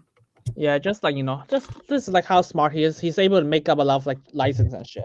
Of course, by the way, you can't do this in real life. You need physical proof and stuff now. This is Well, just beforehand. you gotta remember the 50s are a little different. Yeah, that's basically what I say. Everything is just technology now. You can't just write letters and shit. Yeah. This is another adaptation thing. So like in the book, actually the thing is the Randall Stevens, like that identity was actually made prior to Andy even going to jail in the first place. Really? Because like essentially the idea is like he wanted to filter a a big amount of money so that like if he were to escape, then he'd already have the money in place from there. And then he does more scams and stuff like that, which adds more money into the account that's already in for Randall Stevens. So basically, like instead of essentially like what happens like once you go to, I mean, the general idea is like when you go to prison, like they freeze your account and like you can't get access to your money anymore, essentially. But like, so he already made like a separate account for Randall Stevens, and like that would be like the filter of like where more money that goes towards the warden will go into his account that's already pre-existing. So that was kind of a thing. It was something he planned out for years, not just not like just now kind of a thing. But like that's again, it's not really a big difference. It's just something I wanted to highlight. Yeah, it's. I mean, I guess it's fine either way. I mean, I think it's fine. I think it's better for this movie because it's actually just like it's just aligned with the theme of he actually has a lot of time to figure about what to do with it. Yeah.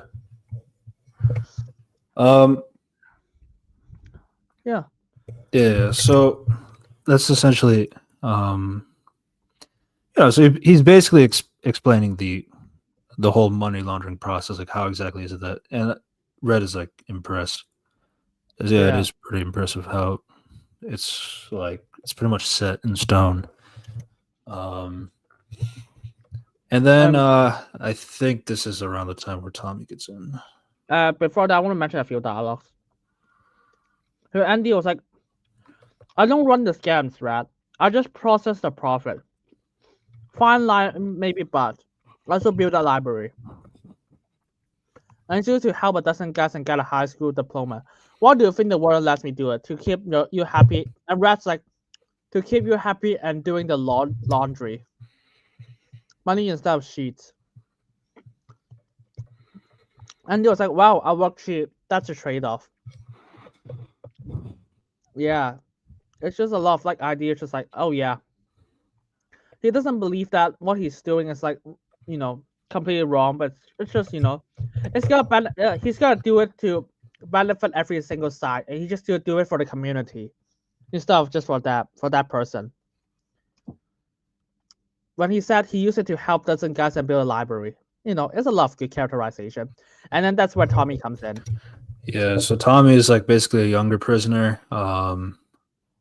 He's been in and out of jail since the age of 13. He just got married recently and had a daughter who he's not going to meet ever again, essentially. Somebody young and the stupid kind of prisoner, which this is where you kind of see Andy's growth is like where it's like, what are you in here for? He basically, I think he was like stealing televisions or something like that. And then Andy's like, well, what are you in here for? It's like, well, I'm innocent. So is everybody else here. No, and remember everybody found that funny. Tom. So here's the thing about Tommy's characterization. He's like a hipster. It's like, oh, I'm cool. Prisons are just quite normal for him. He's been in and out for it for so long. So he's like, he's the rookie. He's talking to some masters, basically. Even though he has a lot more experience than them when it comes to prisoning. Andy was like, but Andy just literally shows his confidence. Like, wow, if you got arrested so many times, you are not. Why the fuck are you stealing? You're not really smart, right? Yeah. And then Tommy eventually, he gets offended, but then like eventually he's like, yeah, you're right. I think I need some help. So Andy decides like to help him for the next year, kind of like guiding him, and that was something that Red mentions in the narration as well. It's like I think he feels like helping out somebody like Tommy because Tommy doesn't know how to read or write Yeah, very and well. because So he feels and like he training Tommy is like something that gives him like a purpose that's outside of just like carving and money laundering and stuff like that. It's like teaching somebody education is like that's another rewarding thing that you can get out of it.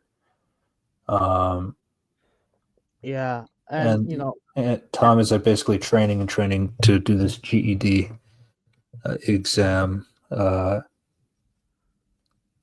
And the day the exam happens, Tommy feels like he did shit. yeah, it's a lot of things. Yeah, holy sh- Yeah, so basically, and then he has to promise to Andy, it's like, yeah, I'm gonna commit to this shit because I don't deal with you losers. And it's like hilarious scene that he just like, oh, I'm gonna teach you ABC. Yeah. And Red was like, oh, his next task is Tommy. He's gonna help him to do stuff. Hmm. So and and he just wants to keep himself busy and make new projects. He needs his mind to occupy with something.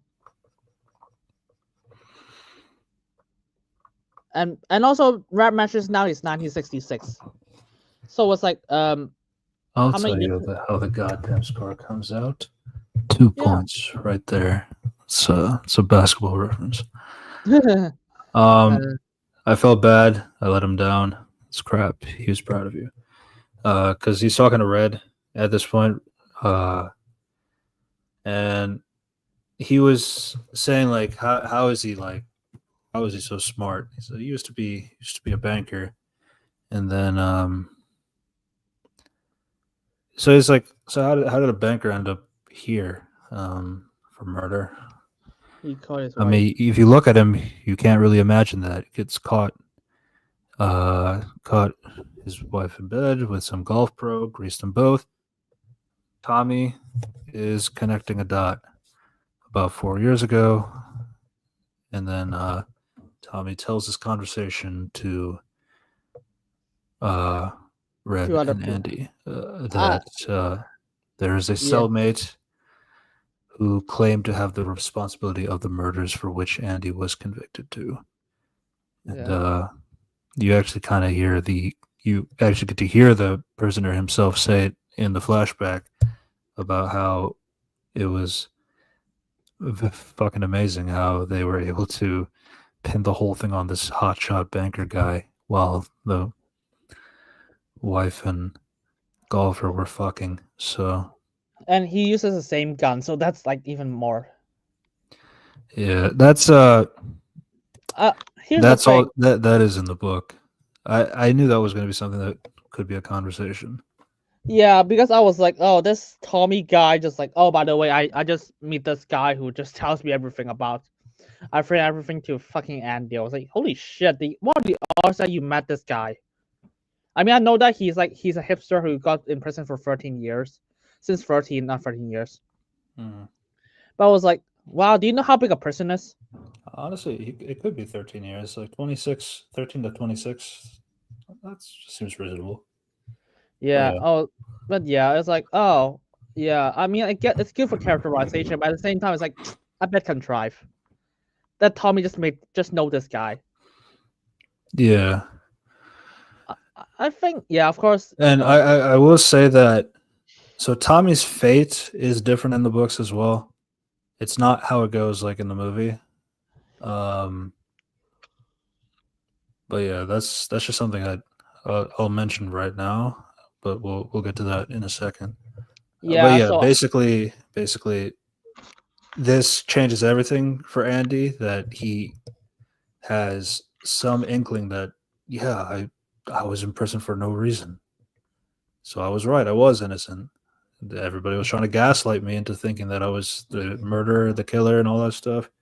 I took the punches. I did what I had to do. I served my time, but I'm innocent at the end of the day. And if Tommy were to say something, then maybe it can get off. And he's telling this to the warden. The warden does not want to get rid of Andy because Andy's pulling in so much money for the money laundering, which gets Andy to mention that, I mean, if I'm free, I'm not going to mention the money laundering. You're being a little obtuse. That's a very popular meme of the movie. What'd you say? You're being obtuse. I don't. Yeah, I don't know. I don't read about a lot of memes for stuff. I don't really look at a lot of memes, so I'm not sure. You know, obtuse. Like obtuse is like you're hyperbolic. Jesus. I don't spend that much time on the internet. I don't know. I'm explaining what does obtuse mean. Yeah. In over your head doesn't make sense. Like blowing it out of proportions, things like that. So yeah. What was it? So yeah, basically he just tell it to the warden, and he just tell the warden. The warden is pissed about the mention about the. But so first off, the warden tried to gaslight him first. Yes. You know, of course, Andy is not some fucking stupid people. So he was like, dude, I know what your concern is. So the money. Yeah. You know, there's records, WTs with his names on them. And he's trying to get him out of here. And then if I ever got out, I'm not going to mention what happened here. I'd be as indictable as you are for laundering the money. Don't ever mention money to me, you son of a bitch. And then he is put in solitary for a month. A month, the longest the warden has ever done. So definitely very angry. And then this time, remember, this guy only got locked up for 2 weeks for fucking breaking into his office and play music. Yeah, for 2 weeks. Yeah, so that's the longest stretch he's ever heard of. And it's all his fault. Tommy feels like it's his fault, which no, it's not. I mean, you didn't pull the trigger or convict him. If Andy's innocent, like for real innocent, it seems to be that way. Yeah, so it seems, yeah. And that's where, and Tommy's been here for 19 years at this point. Not 19 years, and that's why, and about not, I don't think 19 years. 19, no. That is for Tommy. That's his stat. He's been here for 19 years. Yeah. And so, is it 19 years? Holy shit. I mean, no, I will comment too. It's like that's something you can. I do appreciate it. Something to just notice about the makeup department. They do age up the characters over the years so that they don't look the same over the course of 10 years, 20 years. So they do actually put effort into like trying to make them look different across the generations. So I appreciate that. By the way, Morgan Freeman looks almost the same now as before, so it doesn't really make a difference. Yeah.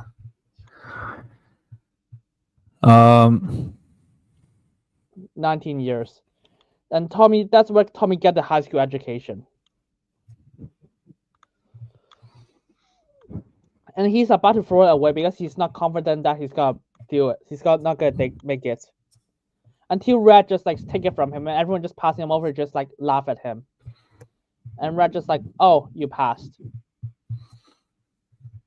Yeah. So I mean, Tommy. So this is kind of your old Yeller situation right here. Yeah. So Norton takes Tommy outside. Let's have a little chat. So things have been keeping me up at night. Those things that were said about Andy. Yeah. Was that really the truth? Like absolutely the truth and nothing else? And you would say that in a court? Yeah, of course I would. And yeah, gets shot. Yeah. So basically, okay. So here's the thing, because like Tommy is not like the smartest person around, so he's like, I'm gonna tell the truth. And Mortis actually gave him a chance. It's like, if you don't tell me anything, I'll not shoot you. Because because he said that he's gonna say it out. I was like, Mhm. and because he actually admits that everything he said is like the truth and stuff.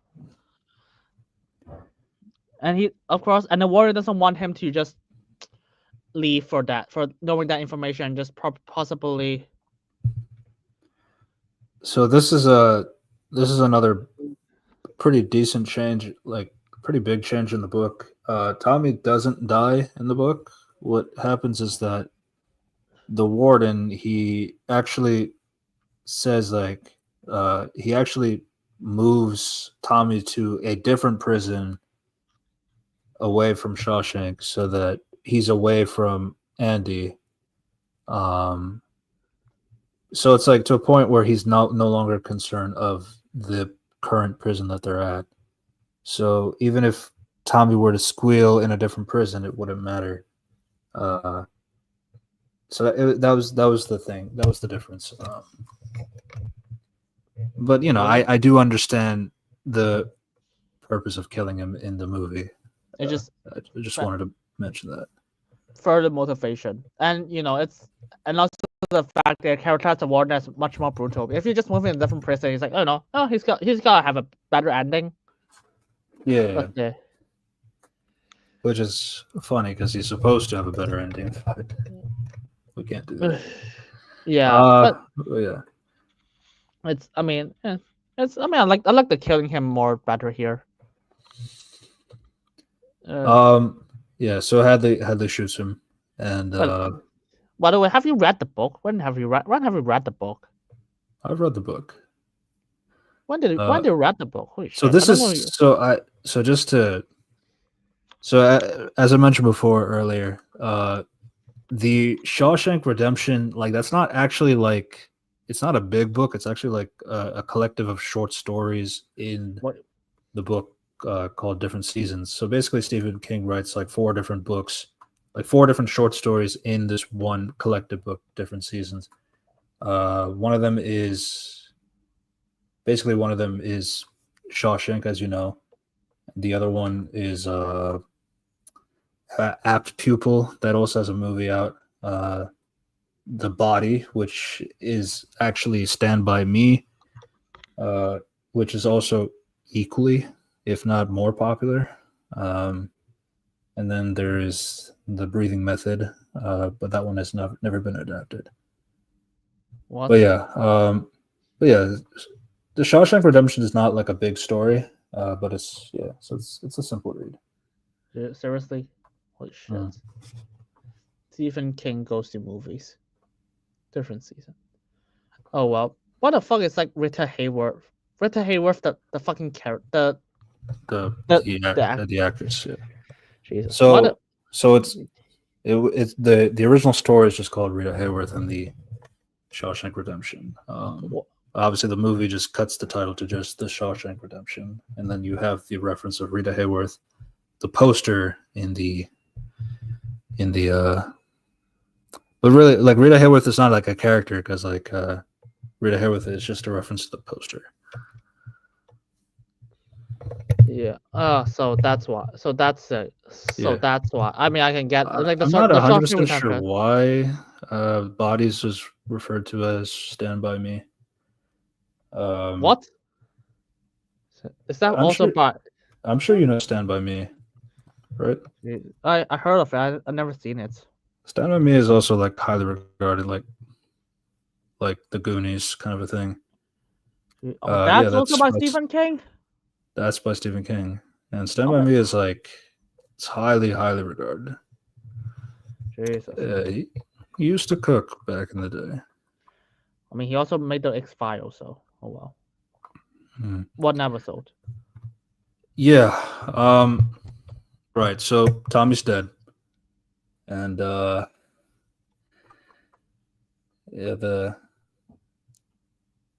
So yeah. So we eventually do go back to. So the warden And- goes back to Andy, And who is kind of serving his time there, and he's saying, the trouble is over. Tommy's dead. You can just go back and work for me and do what you've done all along, and we'll let bygones be bygones.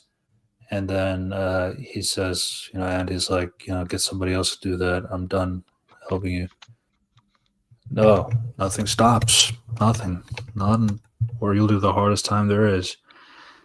Then some big key things. No more protection from the guards. yeah. He'll burn down the library. Sealed off brick by brick. The books will be barbecued. Yeah, so are you catching my drift? Or am I being obtuse? Basic. Yeah. And and then force him to 1 more month for solitary confinement. Yeah, so he continues on. Once he's released, it kind of does like montage straight to the To just him talking to Red. and basically he's talking to Red about his wife. Like So- he appreciated her, but like he wasn't very good with his words for her, like how he could show that. He's like, I killed her. I didn't pull the trigger, but I drove her away, and that's why she died, because of me. But that Sure. even if that's the case, it doesn't make you a murderer. Maybe a bad husband, but you didn't pull the trigger. It's just bad luck. I was in a path of tornado. I just didn't expect the storm to last as long as it has. Wait, what? You're in tornado? No, it's a idiom. Oh, Jesus. So So he asked like Red, do you ever think you'll ever get out of here? he's like, Maybe when I get like a long white beard. they like what? When he's like really old. Yeah, but like really old to the point where like kind of like Brooks, essentially is what he's thinking. What Andy, he wants to go to Zihuatanejo in Mexico, a little place on the Pacific Ocean. He loves the Pacific Ocean in the sense of like it representative of no memories. Live the rest of my life there, a warm place with no memories. Have a little hotel right by the beach. Get a worthless old boat, fix it up new, and then go charter fishing. Thinking about his freedom one day. And then he says that, he asked Red to make a promise, like once he is released, I want you to travel to this specific hayfield near the Buxton and basically recover a package that was buried there. There'd be like a type of rock that has no business being there. Like a volcanic rock, essentially. And then you'll be able to find what I have hidden there. And Red is like very worried about Andy's well-being. Basically. And somebody asked, like, he also asked like another thing, right? With he also asked, like, what about you? Red is like, I don't think I can make it outside. I've been in here for most of my life now. More than half of my life. I'm an institutional man now, just like Brooks. You just underestimate yourself. No, I'm the guy who can get you things here. But now when you go outside, you just need to call somebody on the yellow pages, like the phone book, and I don't even know what I could do out there. So that's what they call yellow pages phone books. Jesus. Did that back in the 60s, but yeah. Yeah. Basically, it's a lot of subtext that Andy was like, oh, he's he does. It's like if you read it ahead, it's like, oh, so basically he's like that. He's make up his mind to do it right now because he can't stand this situation any longer, and and it will get worse for him. Yeah, and then then Red talks to the other guys about he's feeling worried about Andy, Andy. and there's like he tells him that the friend is like, yeah, I thought things were weird when he asked for like rope. You gave him rope? Yeah. Yeah, it was like 6 feet long. You gave him rope after what happened to Brooks? I don't think he'd do that. Obviously they're worried. And then that's roughly the end, like, where in the sense of like roll call happens, and then everybody's getting out, but only one person didn't come out of his cell. Andy, and But no, opens.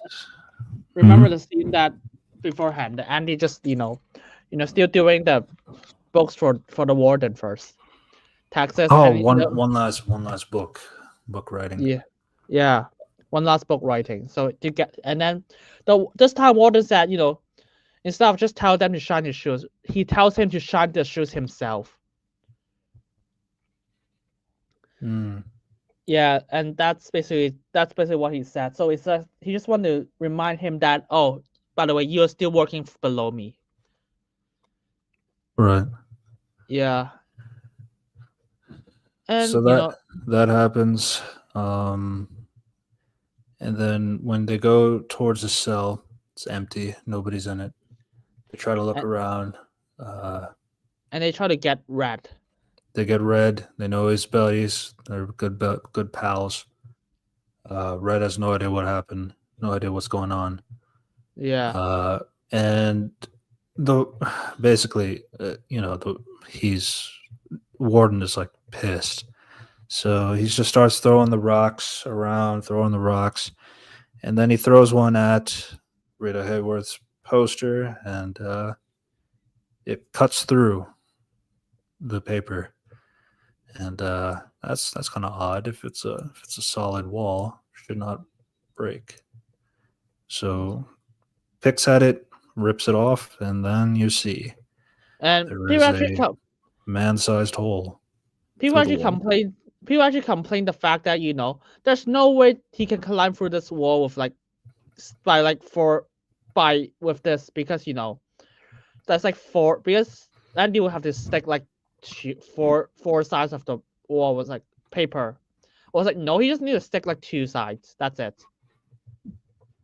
Yeah, it's Are you talking about the poster size? No, the side, like the side, the corners. It's Oh, like people can actually naturally complain that, oh, this is a plot hole for some reason. you I can was get like like a wider poster though. not the problem, because people think that there's no I way know he you're, can you're climb talking through. about the circle. You're talking about the circle aspect. Like if you were to cover it, then like the inside of the outside of the circle should be poking out of the poster. But I'm No, saying like poster width could be like longer to cover up that diameter essentially. and actually people complain that, oh, if Andy angles like all four sides of the hole, there's no way he can climb through it. I was like, no, he just need to and like stab the top corners of it. That's all he needs. Yeah, it's kind of like he has to kind of like shimmy inside anyway. Mm. So you can like extend your hand out first and then dive in. That's basically, yeah. Yeah. So just want to address that. Of course, he just find that out, and of course, the warden just searched around this place, and he escaped. And all he found is a bunch of muddy prison uniform in the lake. Oh, it's not mud. That's shit. Yeah. Yeah, he was crawling through shit for 500 meters or something like that. Yeah, he got out. He got out. He got out of his clothes. You got that iconic poster of on the thumbnail where Andy's like shirtless, but like it's in the rain. I was like, what the fuck will you put that as a poster? You fucking hell. You know, that's Yeah. literally the twist of the movie, and you put it as a poster. I guess to be fair, nobody would really know what it is. Yeah. It doesn't feel representative of the movie. To be honest.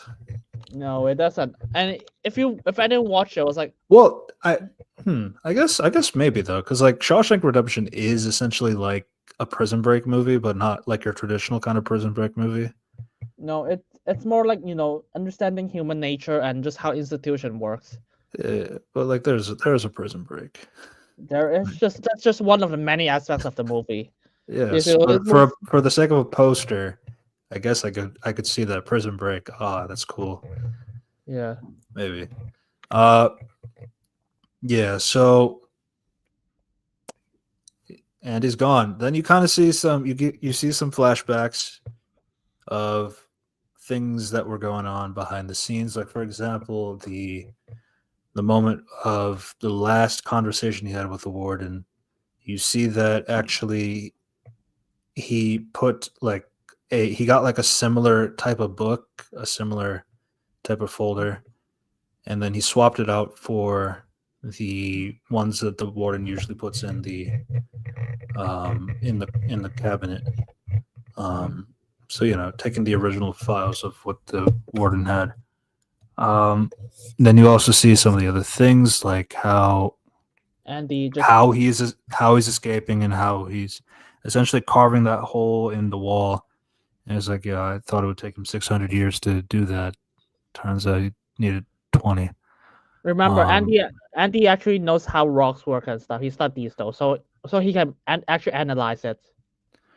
yeah, that, and then also like, I think, and then the theme that one of the biggest themes about hope, and like the theme about like it can drive anybody insane in prison, but like for Andy, he just knew how to like repurpose that insanity to other things to keep him sane.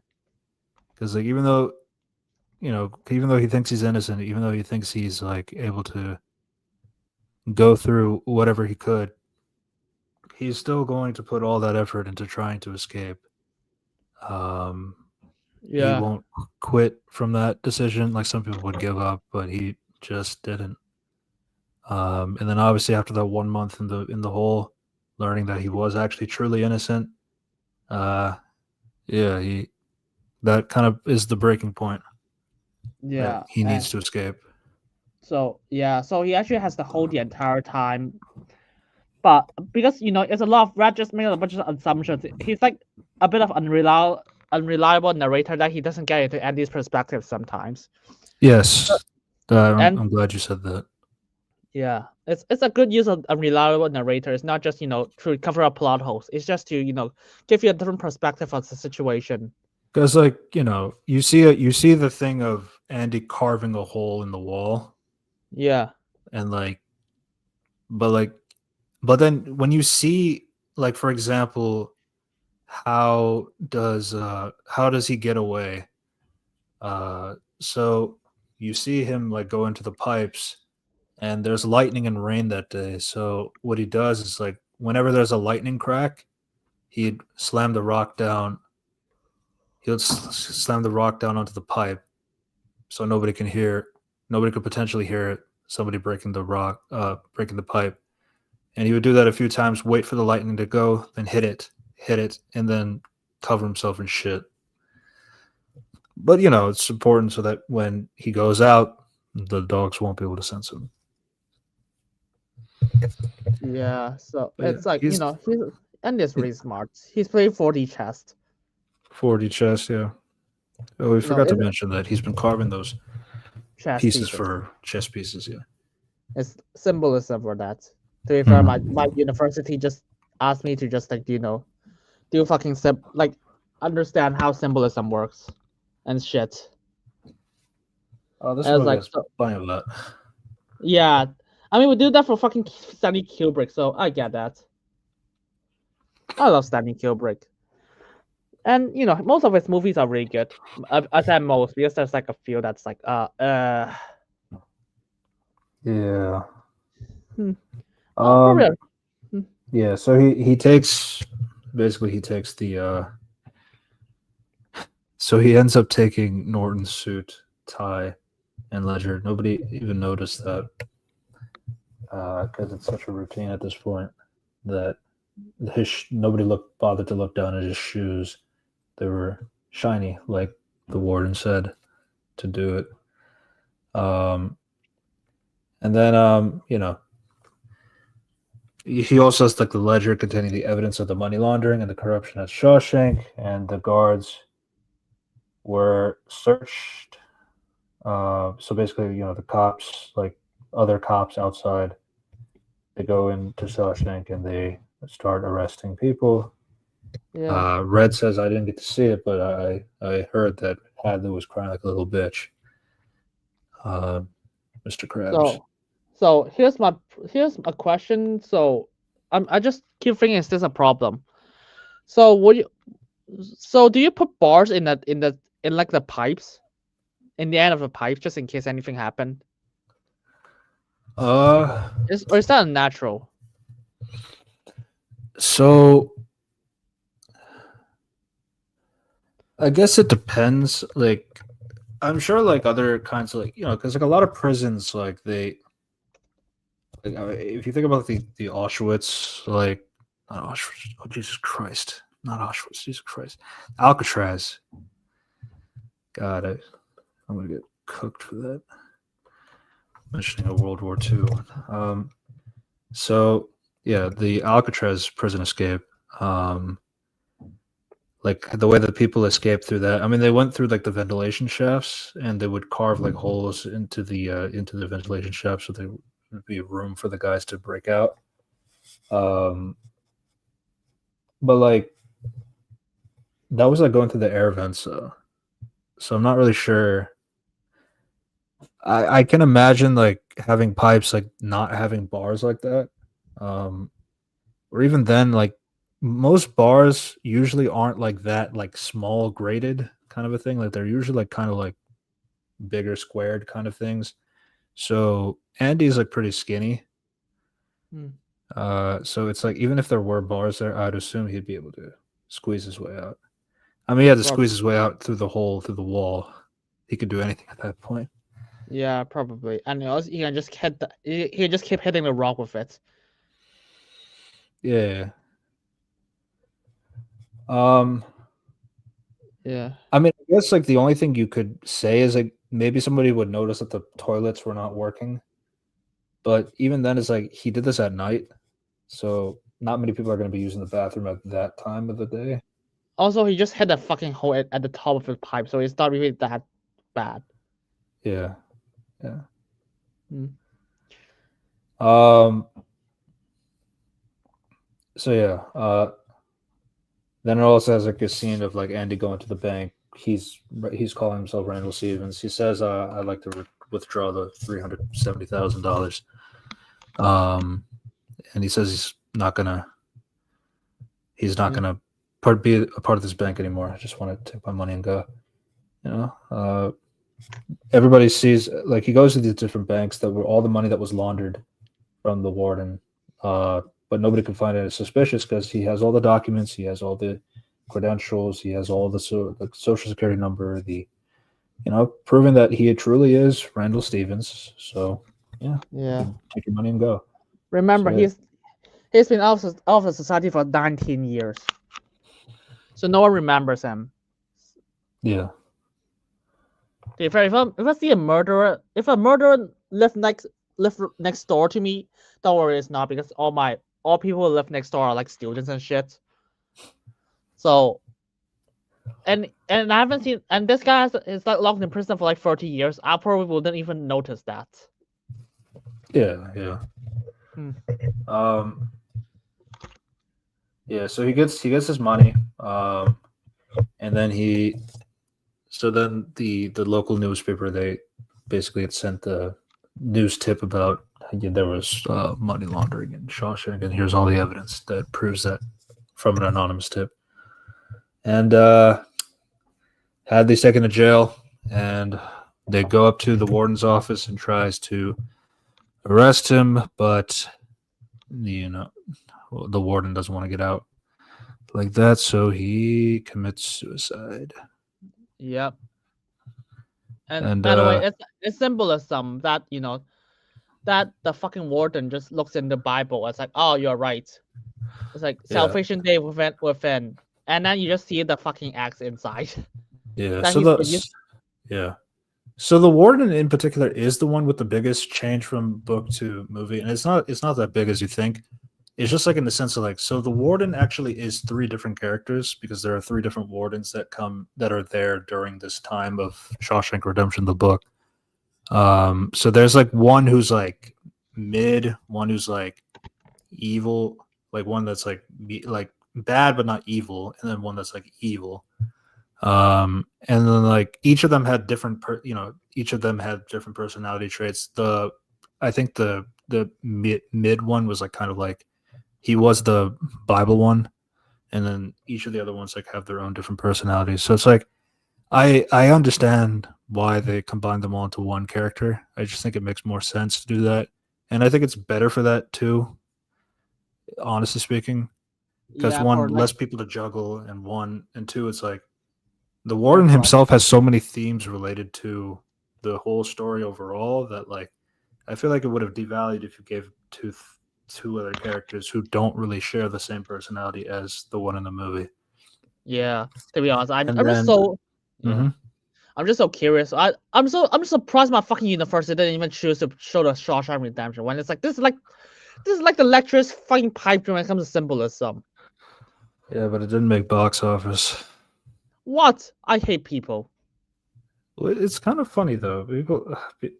I've seen film classes put Joker, and yes, the Joker has like a Oscar in it. True. Oh, I do you know that I actually studied taxi driver for two Yeah. hours today, and I was literally just praising the Joker and just bitching about Joker during the class. Yeah. And I guess the one other change too is like, yeah, because the third warden is different from the book, from the movie one. So it's like, actually, that one does get arrested and he does go to jail like quietly. And it's But I do think the suicide makes sense in the movie. yeah, it's like, and I think it's like a lot more symbolic. It's like, oh God, he doesn't want to be judged by anyone. He just commits suicide. Yeah. And Mm. then yeah, so at this point, this is where that's pretty much where it kind of ties up. And then the following year, Red is paroled after serving 40 years. And in this time when he goes in that, how do you feel you have this time? Doesn't he doesn't do his I've been good. I've been doing my best. I'll be good in society. And so here he's like, I really don't give a shit. I No, I think it's mean, fucked up. I think you I think guys are terrible. I think you need a scene before that first. Which So one? Andy gave Red a postcard. That seems important. That and then Red just spent his Yeah, time just looking around this place. because it feels empty without Andy. Uh, yeah. And he's just gonna figure out, oh, where is Andy's place? So, and it's like, oh, there. And so it just takes his time before he just realized where to go. Mm, Just mm, to love geography because Andy makes him smarter. right. And then Red said, when I picture him heading south in his own car with the top down, it always makes me laugh.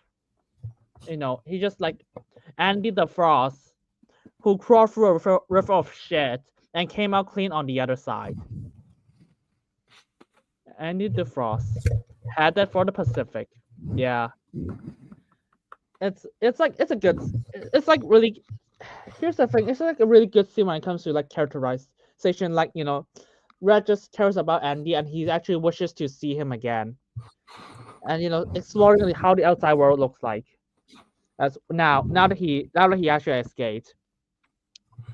Red just looks at him. Was like Red, and then of course they talked. Red and other prisoners talk about this break all the time. and you know they Uh, just this recognizing him, right. and then remember that, and well, even though they're like other cellmates are like praising him, Red is like always the quiet one that sits down and listens. He felt hollow about it, and he has to remind himself some birds are not meant to be caged. Right. Yeah.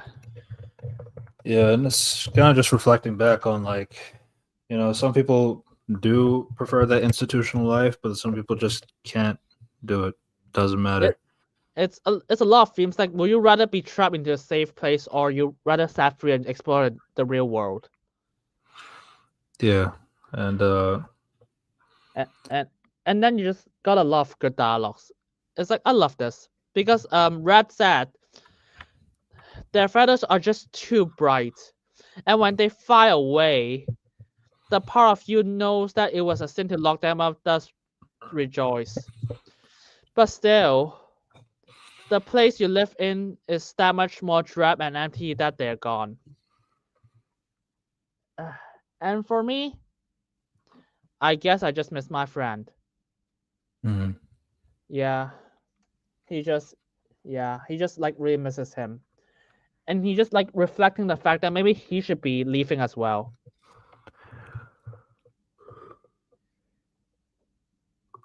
And now we got that scene, the very iconic scene. I think it's iconic. Yeah. Um, yeah. Essentially, it's just now there's a new warden. About how do you feel? 40 years prison. Yeah, it's shit. I don't think things are gonna get better. Things like that, And yeah, that scene just but he, instead of getting rejected this time, he's accepted. yeah For, because for yeah because Red just like Red was like, it's a lot of great dialogue. So Red was like, oh, I don't even know what rehabilitated. I don't even know what that means. And then he was like, oh, that's just a way to make up what a politician would said. A young fella like you can wear a suit and tie and have a job. Um, and then afterwards, what do you really want to know? I'm sorry for what I did. And then the other guy's like, well, are you? And then the camera just slowly zooms into like Morgan Freeman. There's not a day goes by that I don't feel regret. Not because I'm in here or because you think I should. And I look back on the way I was then. There's a lot of long pauses, to be fair. A young, stupid kid who committed that terrible crime. I want to talk to him. And then I want to try and talk some sense to him. Tell him the way things are. But I can't. That kid's long gone. This old man is all that's left. I gotta live with that. Basically, it's just a sentence of yeah, I don't care. It's like I finally reflect the fact I'm actually real for once real about the fact that I actually did something fucked up, and I should actually pay, and I should actually just pay for it and stuff. Just like yeah, you know what? Let's just pretend. And then he keeps saying, rehabilitated is just a bullshit word. So you go on and stamp your form, Sonny, and stop wasting my time. freedom. Yeah. Because to tell you the truth, I don't give a shit. It's like because like this is the mentality that he's clear. It's the fact that he clearly just actually. It's like this gives them the realization that this time he's actually true, and he actually meant it this time. Instead of just bullshit words. He actually has a lot of reflection depth, and he actually just talks about like how the Andy changes him. Because I argue that Morgan Freeman has the most character development from a guy who's like, I'm just a guy in prison. I don't want to leave. Yeah. Again, he is the main character, by that regard. But he, in the sense of like, he's the main character in terms of like, he is the one we hear his thoughts, his point of view, and everything like that. Um, Andy is technically the main character, but like he's the character that's being described Red. uh by Red. So yeah, it makes sense. Yeah, and it's just Red. Just like he's just talking about he's guilty and he can't change his past. Change the past. He has to live with his regrets. It's like, and then of course, after everything he experienced in Shawshank, like all the corruptions and shit. After realizing Andy, that there's always hope and stuff. And Tommy getting killed, Brooks committing suicide. It's like a lot of things are just not just black and white. And Yeah, and these are kind of the things that like when Red goes out into public himself and he tries to live a paroled life outside, he also becomes a grocer as well. yeah, I think the one thing I'm pretty sure it's demanded by the prison. I think I have a nitpick here. It's not just I want to see like the prisoner's reaction when it comes to like, Red is leaving, but they just cut straight to him leaving. So I was like, I just want a scene like this, but oh well. Yeah. It- Yeah, so he struggles to find a life outside of prison and he's afraid that that's never going to happen. And then he says like honestly I got to a point where what Brooks did makes sense to me. yeah, But and the only reason I'm not doing that is because I made a promise to Andy that I'd visit, Buxton and find the the rock that he was telling me to get. and So this is where he breaks his parole and and by goes the off to Texas. there's a lot of good details because Morgan Freeman was like, oh, but he just asked the manager, can I use the restroom, please? And the manager was like, you don't have to tell me, just go. And he says, I've been doing this for 40 years, asking somebody Yeah, to take a piss. If yeah, I don't do that, I can't make a drop. So yeah, routines. yeah, he needs like the orders and stuff. But it is what it is. He also just think of like robbing banks to do so. Yeah, he's thought about going back to jail. It's terrible to live in fear. And then before he goes to find the rock that Andy said to find, he also carves out, and so is Red next to Brooks was here. Yeah, it's a great. And by the way, it's like because Morgan Freeman because Red was like because Red got educated from all the rock picking for Andy, so he can instantly realize that which one is not the correct rock. Mm-hmm. And then remember what it said. Remember what it said. The letter. There's a letter inside and some money. Right. Dear Red, if you are reading this, you've gotten out. And if you come this far, maybe you'd come a bit further. You remember the name of the town? Zihuatanejo. Could be a good man. I could use a good man to help me get my project on wheels. I'll keep an eye out for you and the chessboard ready. Remember, Red, hope is a good thing. Maybe the best of things. And no good things ever dies. I'll be hoping that this letter finds you well, your friend, Andy. Yeah, it's such a good letter. It's like there's a lot of like development and friendship between Red and Andy just flows into like this letter and For the a last lot 20 of, years. a lot of subtext you can find it. It's like he just trusts him so much that he will be like, yeah, I think you gotta do it. And of course, because he's been like money laundering, so he's able to just write a few letters to get Morgan Freeman out of it. And yeah, he knows like very well to hide the Hide the like evidence. hide the not Hide the the I mean like hiding hide, the rock under the tree, and then like also like keep a volcanic rock, something that's not something you find in a nature like that. Um, but it's not in a place that people would look unless you tell, Red. beforehand. Um, yeah, so his basic geography sense as well. Yeah, it's Um, like it's a mhm. love set. It's like you just like a lot of the movie setup is just like it's like in your head.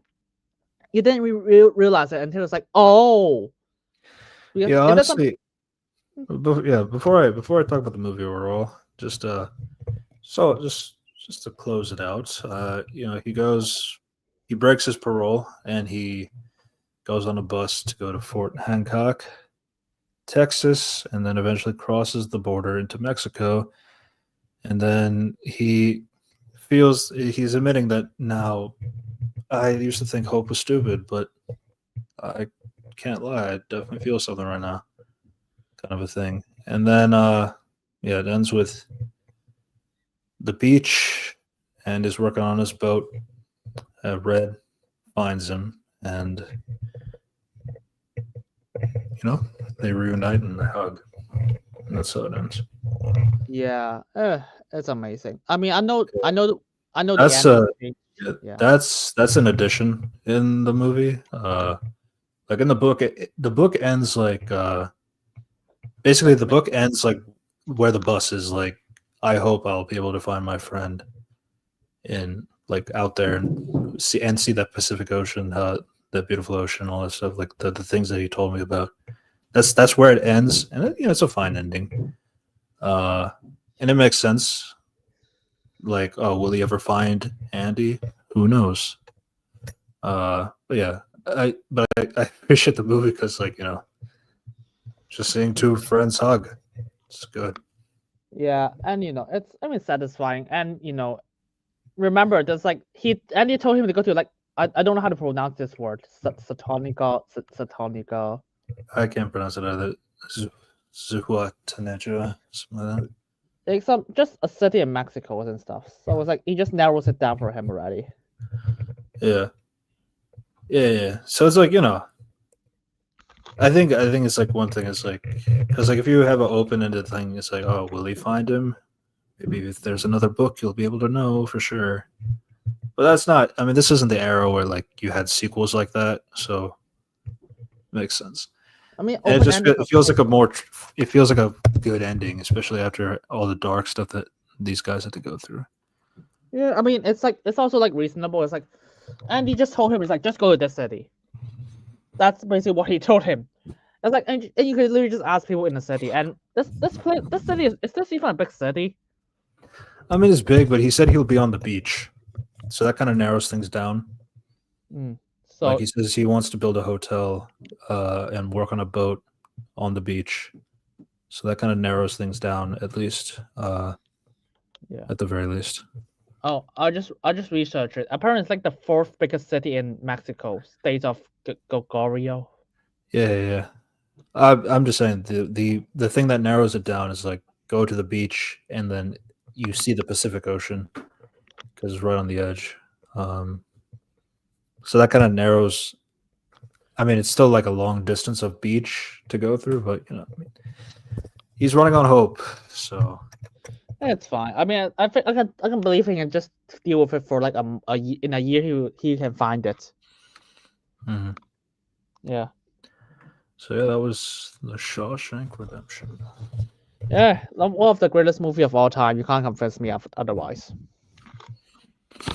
Yeah, it's just unfortunate it had to compete against Pulp What the? Fiction and Forrest Gump.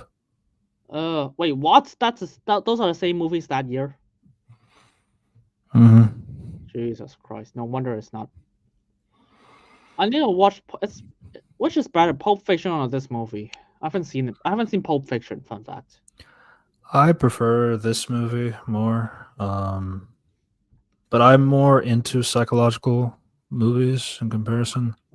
To be fair, Yeah, I've never seen Pulp Fiction. So yeah. shit, that's all you had to say. I know the memes of it, uh, especially Samuel L. Jackson, of course. Tommy Lee. Yeah. Tommy, yeah, I mean, it got like best picture, best actor. Is that just nominations or just yeah, just nominations. Fucking hell. There's like no. How the fuck is there no best fucking actor for? Yeah, I'm looking here. Shawshank Redemption had critical acclaim upon release, particularly for the performances of, your two leads, Newman's score, the direction, the screenplay. But it was a failure at the time because it was competing against Pulp Fiction and Forrest Gump. People don't really like prison films. There was barely any female characters. And even the title kind of confused audiences. Like, what is a Shawshank Redemption? I don't really get it. But I to mean, be fair, how do you explain Pulp Fiction? How do you explain Forrest Gump? Forrest Fuck. Gump. Yeah. So yeah, confused audiences. It went to receive nominations, but that was kind That of like after the re-release, and then it eventually got more money because of the re-release. oh, So that's why technically, so like for example, the box office now is 73.3 million. So and it was a budget of 25 million. That seems to be fine because now it seems like it made money, but no, that's the money now because they've re-released it a few times since gee. then, and that money just adds up each time. I'm not sure what the original stats was, but it only got 16 million during its theatrical run. Yeah. So What? 25 only got 16. Oh, that makes sense. That's unfortunate. But yeah, eventually like around like 2000, like 1997, 2015, like it's regarded as one of the most beloved films ever. Then the United States Library of Congress had put it in for the film's preservation as culturally, historically, aesthetically significant. You know, it's regarded as one of the best films in history, kind of a thing. I'm gonna be. I heard people talk more about the Shawshank Redemption than Forrest Gump. As much as I heard people think Forrest Gump is like really good. Life is like a box of chocolates.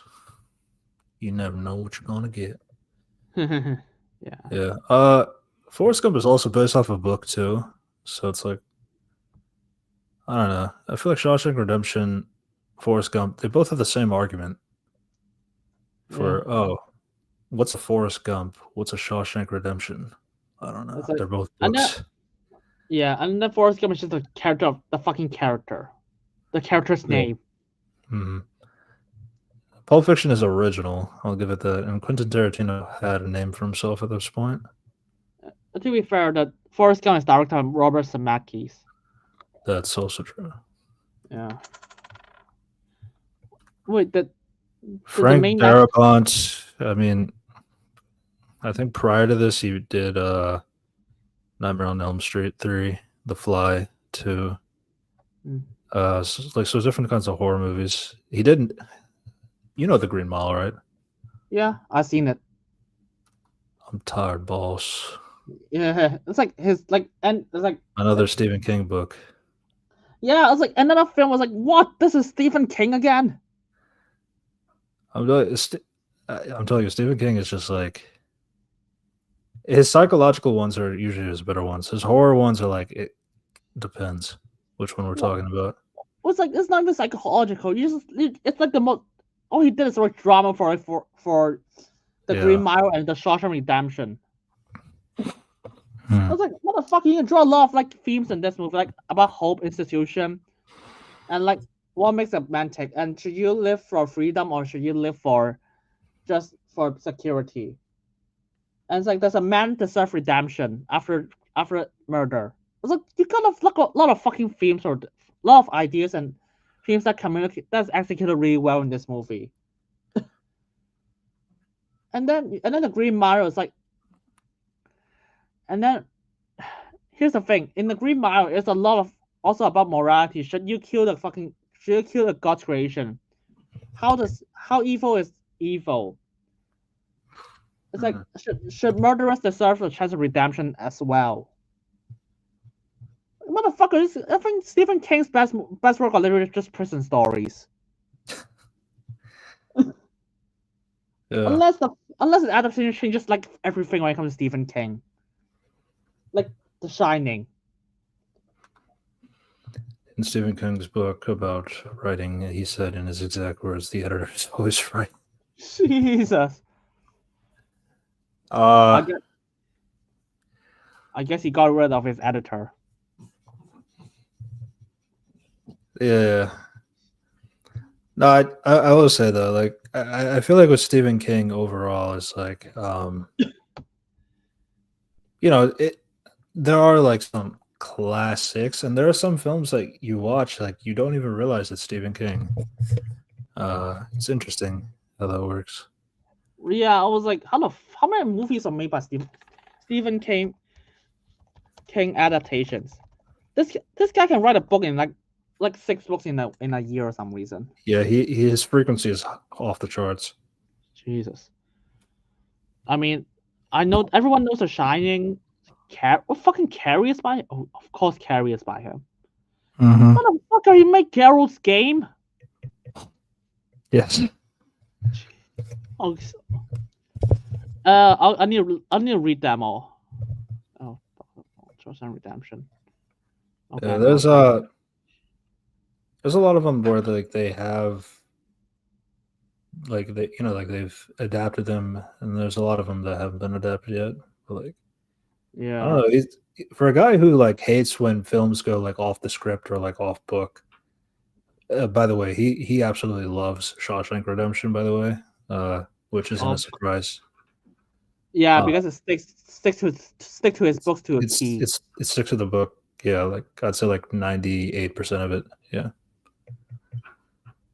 I mean, to be fair, it's a great movie. So. yeah.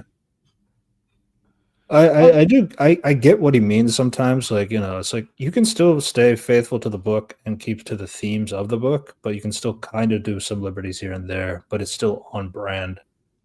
Like, I think I one of mean, the bigger instances is like I think it's the music scene, to be honest, because like that music scene isn't there, but the music scene leads into the conversation of the hope conversation because of the harmonica mention.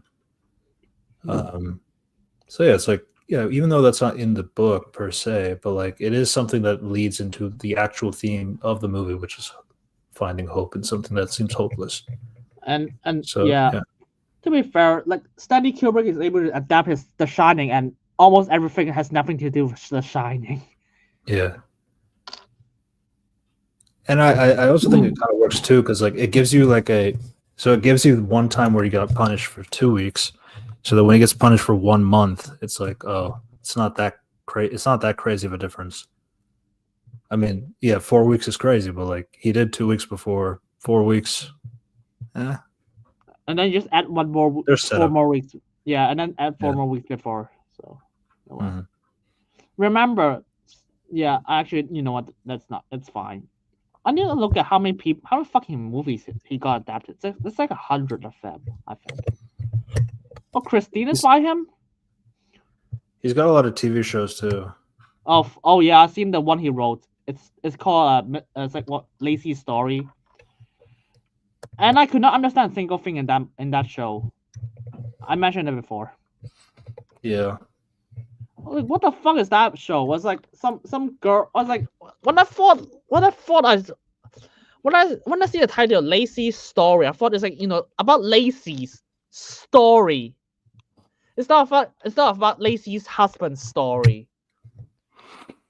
But it's like I guess one way to kind of think about it is like technically this story like this movie is it's Andy's story, but it's not really Andy's story. It's Red's story using Andy's story as an example. So it's like I guess like I'm saying as somebody who hasn't seen it, I'm just saying like I guess I could see somebody's confusion in terms of like Shawshank Redemption, for example, is like, oh, this is technically Andy's story, but it's not really because it's in the perspective of Red. Oh. But it is hard. But like as you said, because the title of Lacey's story, then it's pretty self-explanatory. At least Shawshank Redemption, you don't have any expectations because the title isn't named like that. Jeez. Oh my god. Huh, I guess. Oh my god, this guy made what the talk. This guy is the one who made the Dark Tower franchise. Yes. Are kidding me? 14 old. Of course, this guy made everything. What show did he make? Oh my god, they're making a Christine remake. Of But the course. guy who, yep, they got the guy who made the Hannibal show. It's really bad, by the way. It's like one of the most overrated shows I've seen. Like, okay, not counting any before the MCU Phase 4 shit. I watched Hannibal, and I thought the Hannibal show is shit. It's like the most pretentious stuff I've ever seen my entire life. With like a lot of dramatic wording that means absolutely nothing. And like Hannibal is only smart because everyone is like a fucking moron, and he's just good at everything for some reason. You know The Running Man Nope. with Arnold Schwarzenegger? Are you kidding me? Oh yeah, I know that movie. Mm-hmm. 1922. Gee, Pet Cemetery. You should know that one. Oh yeah, I know that's from Stephen King.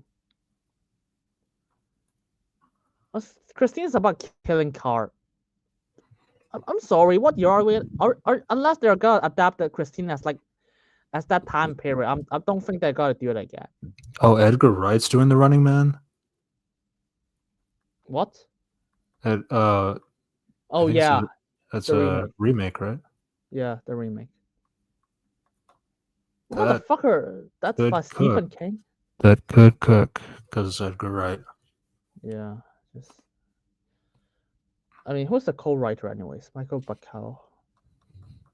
He made 21 Jump Street. Scott versus the World. I love those.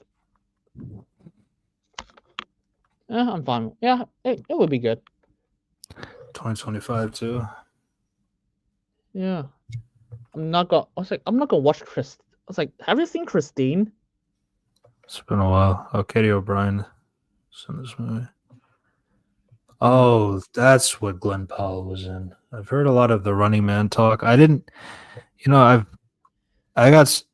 so used to like hearing about random superhero movies now, like especially after Dave Patel's like Monkey Man. That I just see Yeah. like the Running Man is like, oh, I think it's just another generic superhero movie. I forgot about Stephen King's Running Man book. So I didn't connect the dots. Yeah. I didn't even know. I was like, how the fuck did you get that popular? I was like, oh, probably just Edgar Wright. And then I was like, oh, so that's why it got popular. It's from Stephen fucking King. Mhm. Oh, don't get me wrong. I think this guy's nuts. But he's still he can write. He can occasionally write good stuff. Yeah. Christine. Why are they remaking it? I don't even know. I don't even know anyone talking about Christine. It's a cult classic. Cult classic, my ass. I was like, Jesus. People say a lot of things are cult. I mean, I've seen what's it called, Point Blank, and that's also a cult classic, and I think it's shit. Mm. Yeah. Here's his thoughts on Christine, the original. I may just be the most adapted novelist in modern times, but I don't say this with much pride so much as the kind of stunned bemusement. Several honorable adaptations have come in these 36 years. So he said this quote in 2003.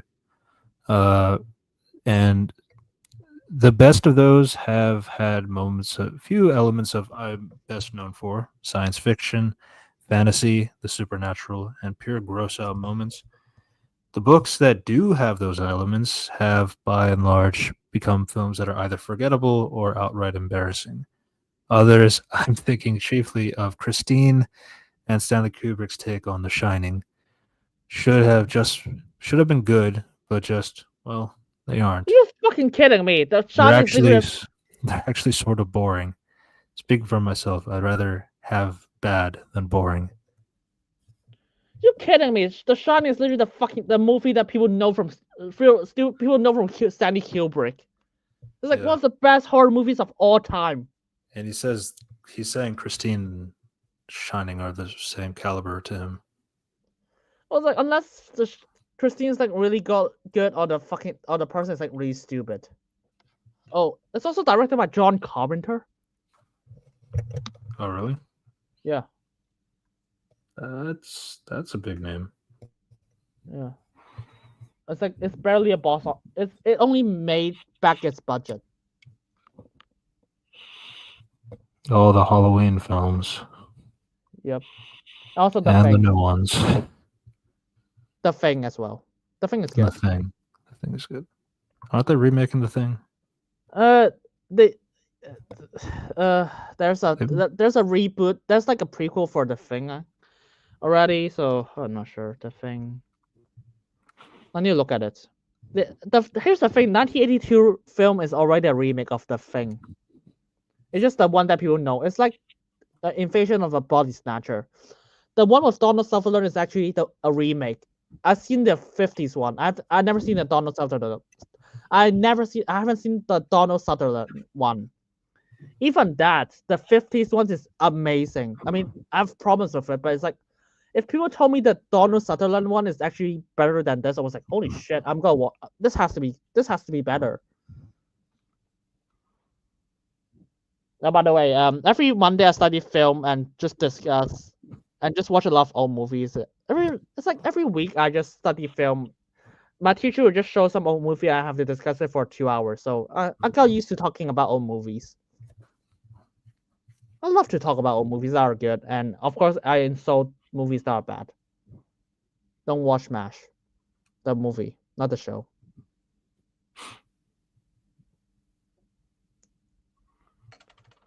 So yeah. So yeah, this is kind of our a little bit of a horror discussion. Yeah. There's Under the Dome, which rapidly goes from good to awful. Is a Pet Cemetery, the movie from Shawshank Redemption. Oh yeah. They do mention Pet Cemetery in there. The Thing is The excellent. Thing is Yeah. excellent. Yeah. People don't know that's a remake as well, so that's a fun fact. Yeah. Honestly, the Pet Cemetery line in Justice League was not bad because like it does kind of paint a picture of like what they were saying of But Superman yeah. might be evil if you bring him back to life. Pet Cemetery. Wait, that's a fucking reference with Bad Ted Thompson. Yeah. Jesus, But that's stupid because you're pointing out something that people should know, subtext and all that stuff. So okay. I was like, how the fuck am I supposed to know what Pet Cemetery is? It's not that iconic. Yeah.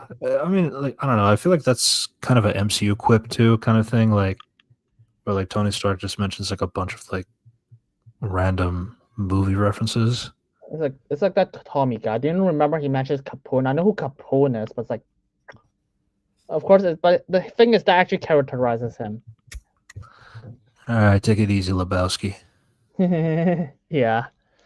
The guy, the Thor, who's crying, fat, Jesus. drunk, kind of thing. But yeah, yeah, you know, there's a lot of. Oh yeah. We should talk about the Green Mile. Oh yeah, maybe I have to rewatch it. It's also amazing. I loved it. The Green Mile also has an anniversary this year. I think 1999, so it should be 25 years. Jesus. 25-year anniversary. Yeah. I mean, if we don't have anything to talk about, and yes, by the way, I've seen Arcane. I've seen the Penguin completely. I have not seen Arcane, so I won't comment on that. I'm caught up with Penguin up until the finale. I will watch that later today. Yeah. But I pretty much re-binged all 7 episodes, and I was not bored at all, or tired, or anything. I mean, do you know my hot take for that? I think it's like it's comparable to the best season of Daredevil. Honestly, I think honestly, I people talk about 13 episode seasons, and I can appreciate a 13 episode season if it's well written and all that stuff, but I can very much appreciate a 8 episode well written season much more, in my opinion, because you can do the same amount of content in less time, and it's still just as good. So Yeah, I think the fact that they made fucking Sophia Falcone, which I never heard of before, by the way, because as a person who doesn't read comics, I was like, Mhm. oh my god, you just made her one of the best villains of all time in DC. One of the best DC villains of all time. Yeah. You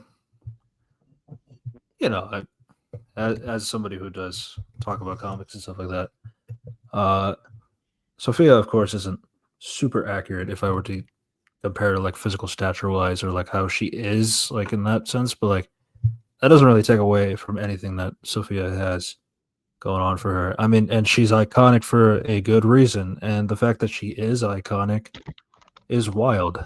Um, it just kind of goes to show that you can do so much with just good talent and good writing. Yeah, I was And like, it's I like, mean, somebody who's super hot helps as well. yeah, it's like Stacey Johnson from Agents of Shield was like, who the fuck is I? It's like I don't even read the comics. Like, who the fuck is her? It's like, oh my Yeah. god, you just made her the most very iconic. Hmm. It's, I met her. I mean, the fact that it made the Penguin like as iconic as like the Joker now was like, holy shit. Yeah, honestly, like I feel like with the Penguin, and I just think the Batman universe in general is like you could definitely tell that that side just has like a lot like there's like a team there, like there's like a unity there. No pun intended. And like how like you feel like there is like a general cohesion of like, yeah, this is what we're gonna do. This is how our universe is gonna run and all this stuff. And you know, there's been a lot of comments about like, oh, but like it doesn't have my fantastical Batman.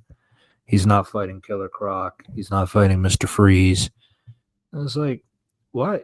I've never understand why are people so obsessed about what's not there when it's like, first off, there's nothing indicating that we can't do that. I mean, you can expect that not to happen. That's one thing.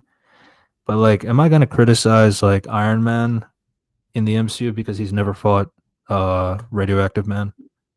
He's never fought like he well, he never fought Crimson Dynamo.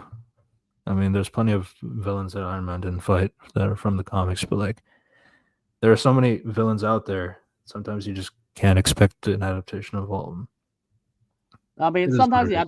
I don't. It's like sometimes the adaptation are it's better than the original. Just saying. Yeah, yeah.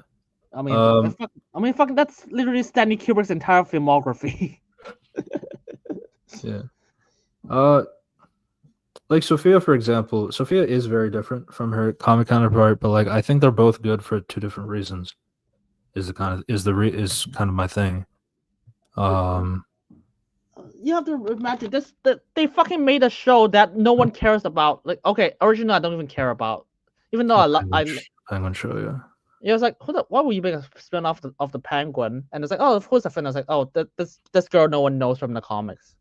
I was like, okay, just you have to be in the mindset of people who never read the comics. And then I was like, okay. And then they instantly made her like the fucking like on the tier of like what? I want to say Catwoman. Kingpin. Oh, Catwoman, yeah.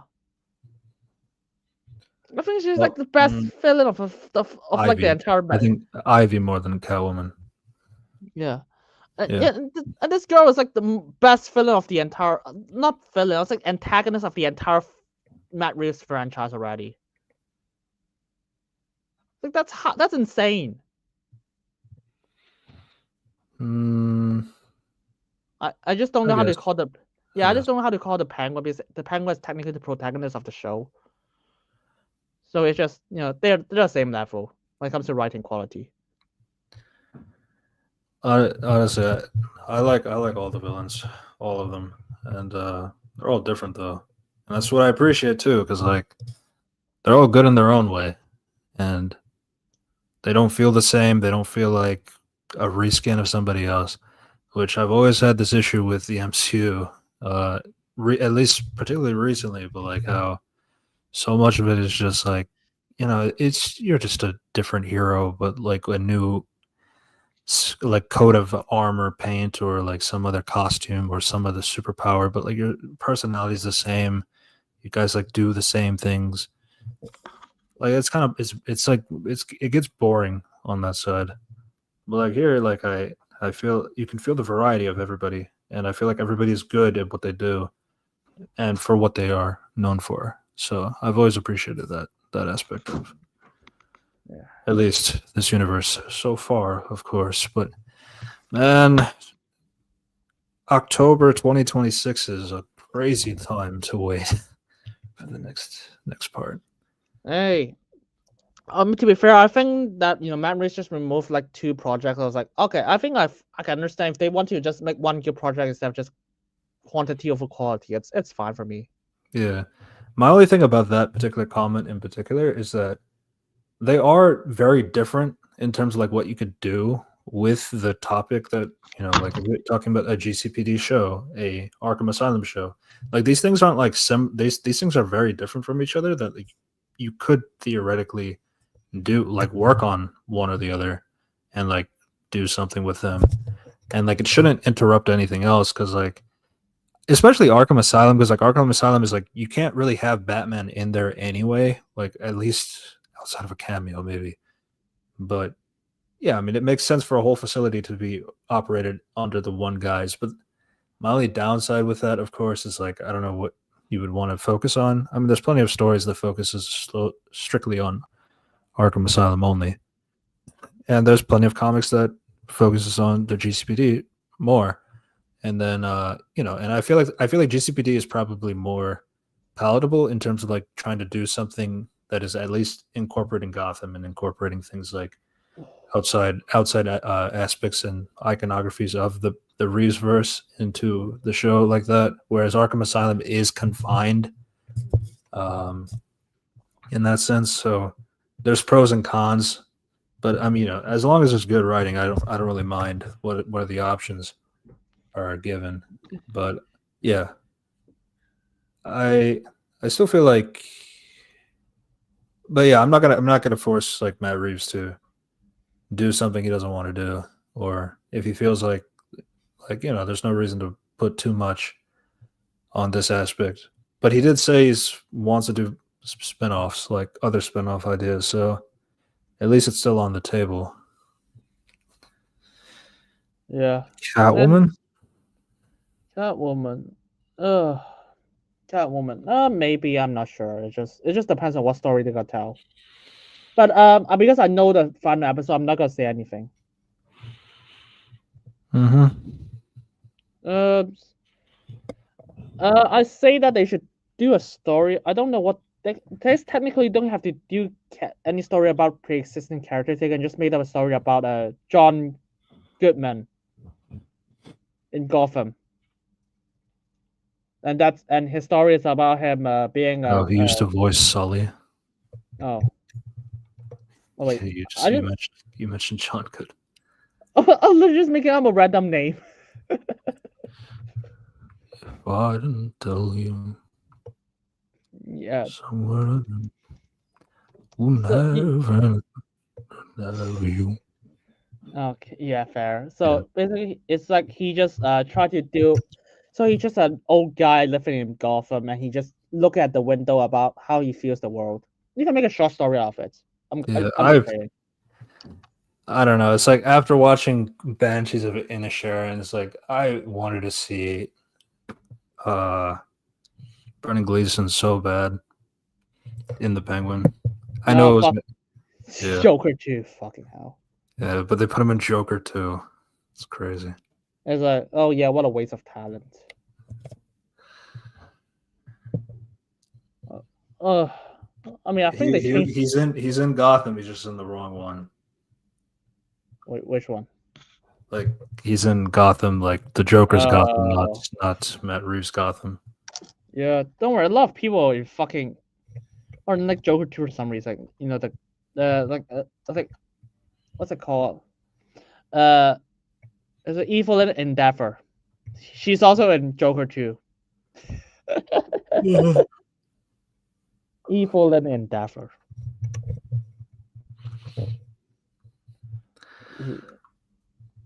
He's gotta be in Spider Noir. Spider Noir. I'm so confused. Why the fuck is that getting a show?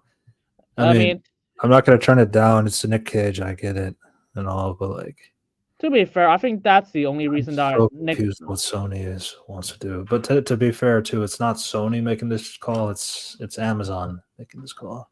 And also the fact that I think it's because this show, Nick Cage decided not to return as Ghost Rider in Deadpool Wolverine. Yeah. Thank God. I was like, oh, if they bring him back, I was like, I need to rewatch the two movies again and just like tell you what the fuck how they screw his character over again. Yeah. I'm not 100% sure what's going to happen with the Arcane breakdown. If if it's better to do it in the acts, like the parts individually, or like wait for all of it to drop. It I'm gonna seems be like honest. a wait for all of it to drop kind of show.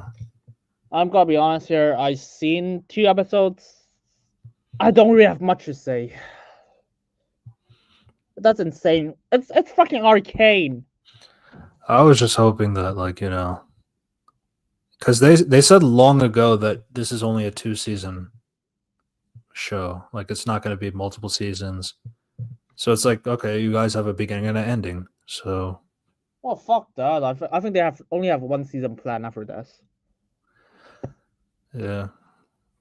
But then again, it's like you got Joker too. Yeah, I intended this to be a 2-film series. Which again, I actually, and I've said this before, I really don't mind having a 2-part story. I don't think you need to do a trilogy sometimes. But if you want to do a 2-part story, just make sure you do that 2-part justice. And yeah. Yeah. So yeah, I mean, it's a Spider Noir story. It's fine. It's not part of anything. Unless they just decide to make it like across the Spider-Verse canon, which technically they could, because Across the Spider-Verse includes a wide range of multiverse. Oh my, yeah. I need to look at a lot of 2 parts. 2 movies that are 2 parts. I was like, that's justified in 2 parts. Okay, none of them are. I'm not gonna count like Deathly Hollows or Mockingjay, because like it's one book. They decided to make 2 parts. It's just fucking money. For money. I don't think any 2-part movies ever work. There's probably some of them. I just don't remember what. People argue Infinity War and Endgame, but like I don't know. It's hard to call it a 2-parter when it's part of a franchise. Yeah. I mean, it's. Oh no! It chapter 2 is shit. Yeah, and the second half of the book is not good either. Really? Oh. Yeah, it's just like it was just. It's better with the kid versions of the characters, minus that weird orgy scene. Yeah. Orgy scene, yeah. Oh shit! Kill Bill. Yeah, that's a good 2 parts. That's a good 2-parter. Yeah, I think that's the only good 2 parts. I'm sure Toy Story 5, 4 and 5 will be that 2-parter. Oh my god, I hate my life. I mean, I remember like even Disney Channel movies like Teen Beach and Teen Beach 2. I can at least appreciate Toy Story 5, Toy Story 4 trying to do something different. Like in terms of like it's like at least for like a villain kind of a thing. I can at least give it some credit for trying. This one is like, why don't we do like an army of Buzz Lightyears, but they're all program evil like the one from Toy Story 3. I was like, that's batshit insane. It's like, bro, you just combined you combined 2 Buzz Lightyear ideas from Toy Story 2 and 3 and made that the villains of the movie. That's stupid. Yeah. I can at least Gabby's tried. I mean, it's shit. It's shit, but they tried something. I guess trying is bad. Let's just bring back something that people know. Pretty much. And I really did want to talk about those Marvel trailers. Back when they had those. I feel like I still haven't seen it. I don't really care. I still Yeah, haven't seen it yet. This is how much I don't care. Actually, we still have those trailers now. The Brave New World. we have recent trailers of Thunderbolts and Brave New World. Brave New Brave New World. World. I still haven't seen it yet. Yeah, I mean, it's tough. I'm not really sure what to say honestly with those because I feel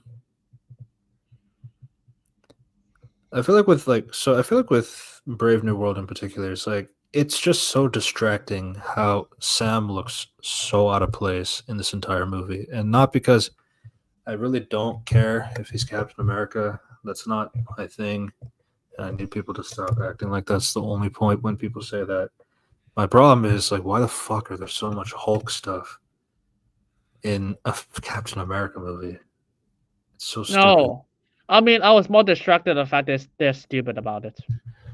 Is that too? And it's like also like Sam's like so OD in terms of like his vibranium suit could do anything. Like he's practically Black Panther, but like he has wings because like the way he tanks stuff, the way he can like slam his body down on the ground and not feel any pain. Uh, it's bizarre.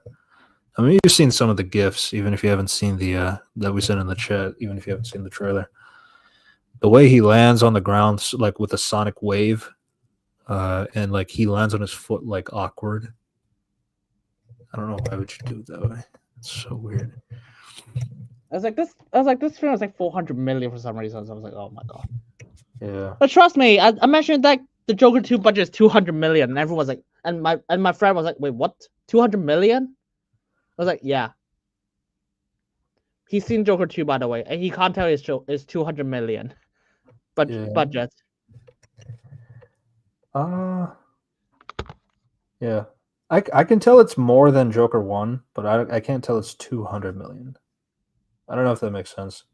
Yeah, to be fair, they pay like 20 million for. But it's weird too because like there's more sets and more scene locations in Joker 1 than there is in Joker 2. But I can still feel like Joker 2 has more money. But I think it's probably because of the dance sequences and the music sequences. I think that kind of helps. You kidding me? Those sequences only take place in one room. Well, yeah. I'm just saying, but there's still like a lot of color and costume and stuff like that. Those add up the budget. The lighting. Fair, those are like real. No offense, as a person who does music theater, I was like, do you know how little that costs? Yeah.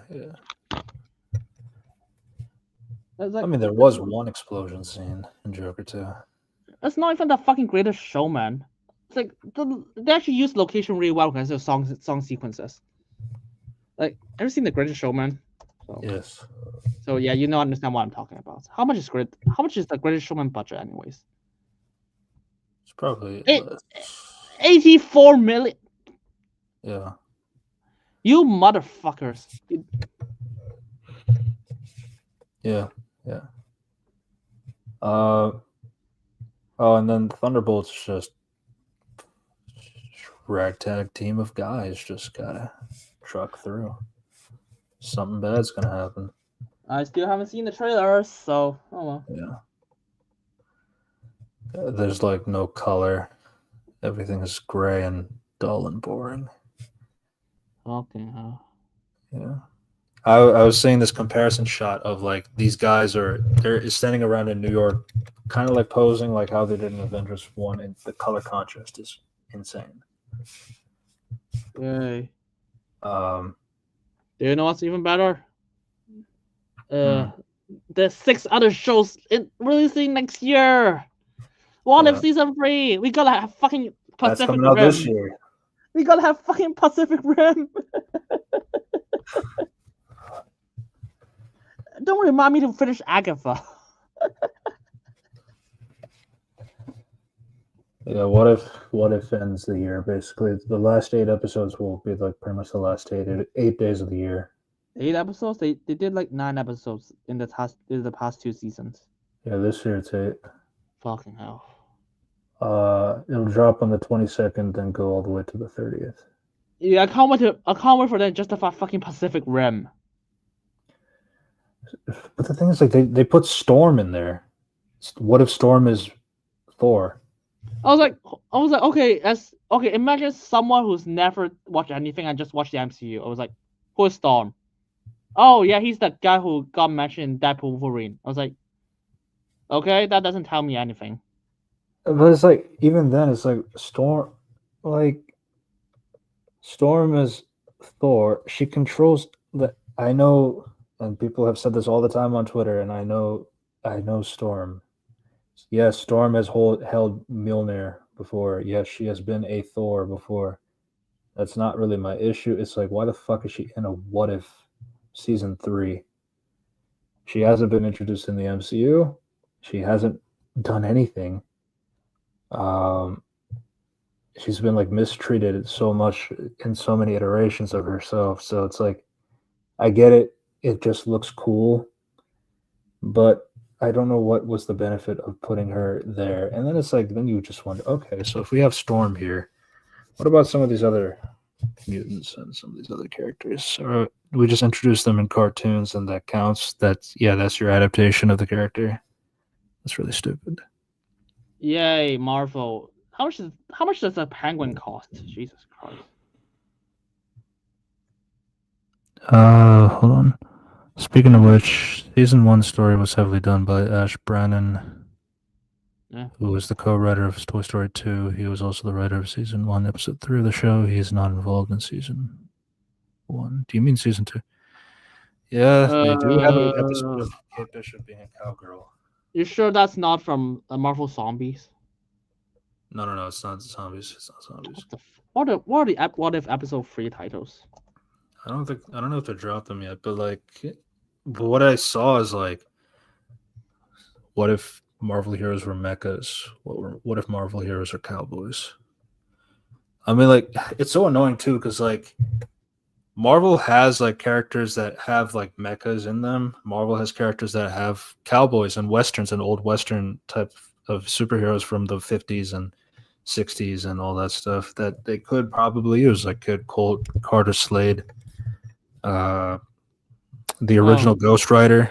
I mean, honestly, I'd prefer Ghost Rider in the cartoon over Storm, in my opinion. But like, that's a different conversation, because at least he's in Agents of Shield, and then you can like try to like justify putting a Ghost Rider in animation. At least that just makes sense to me than like doing a bullshit like putting out Storm. But like, okay, it's obviously a nitpick. Of course, I need to look at what are they trying to do. Yeah. I know one episode title. What if Go Avengers Heroes of the Gamma War? Is that some comic reference? What? Go Avengers Heroes of the Gamma War. That's one of the titles. That's gotta be the mecha one. Yep. I was like, I think someone watched too much Pacific Rim.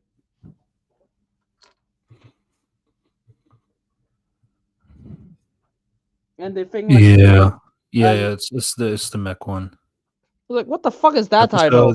Episodes will include Red Guardian centered episode, which features Bucky Barnes, Bill Foster, and Ranger Morales. That was originally intended to be in season 2.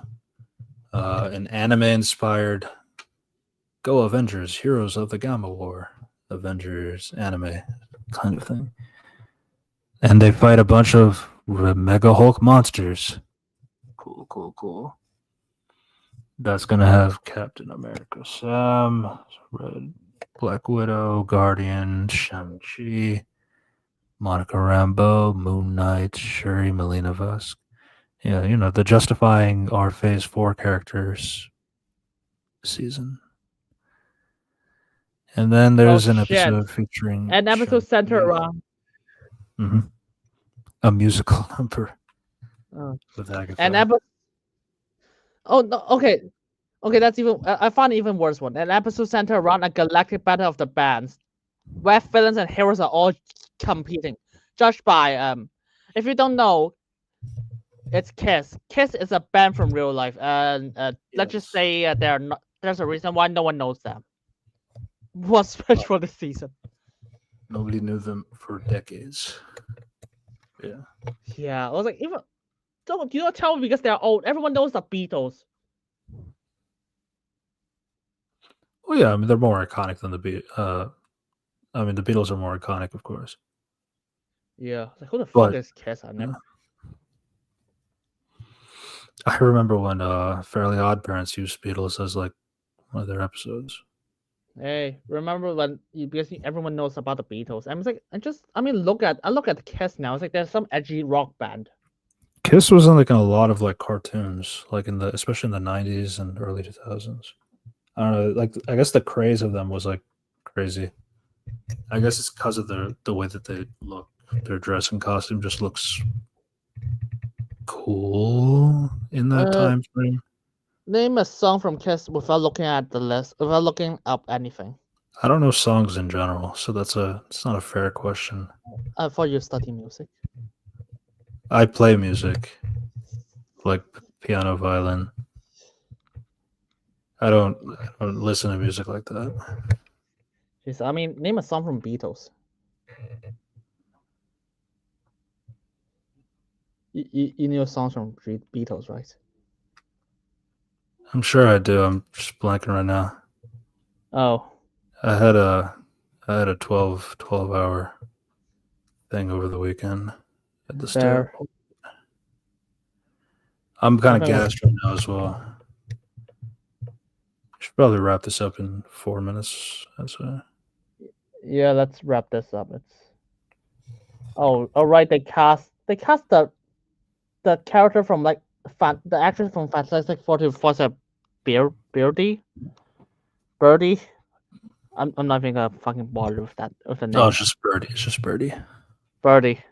It was just kind of funny to me because like she looks exactly like Siren, who's a Marvel mutant, and they have a Marvel mutant in the show already for Storm. So, what's the difference of adding Siren? But it is what it is. No, absolutely nothing. I can understand Kahori. I mean that I can understand the attempt of doing that, but like Birdie's that's kind of weird to me. So I mean, I whatever. I don't even give a shit anymore. Uh, to be fair, they can somehow character assassinate characters like inconsistent already. If you remember, like fucking, I was like, how the fuck do you assassinate? Like what Wenwu was like. All you need to do is not make him a fucking good guy.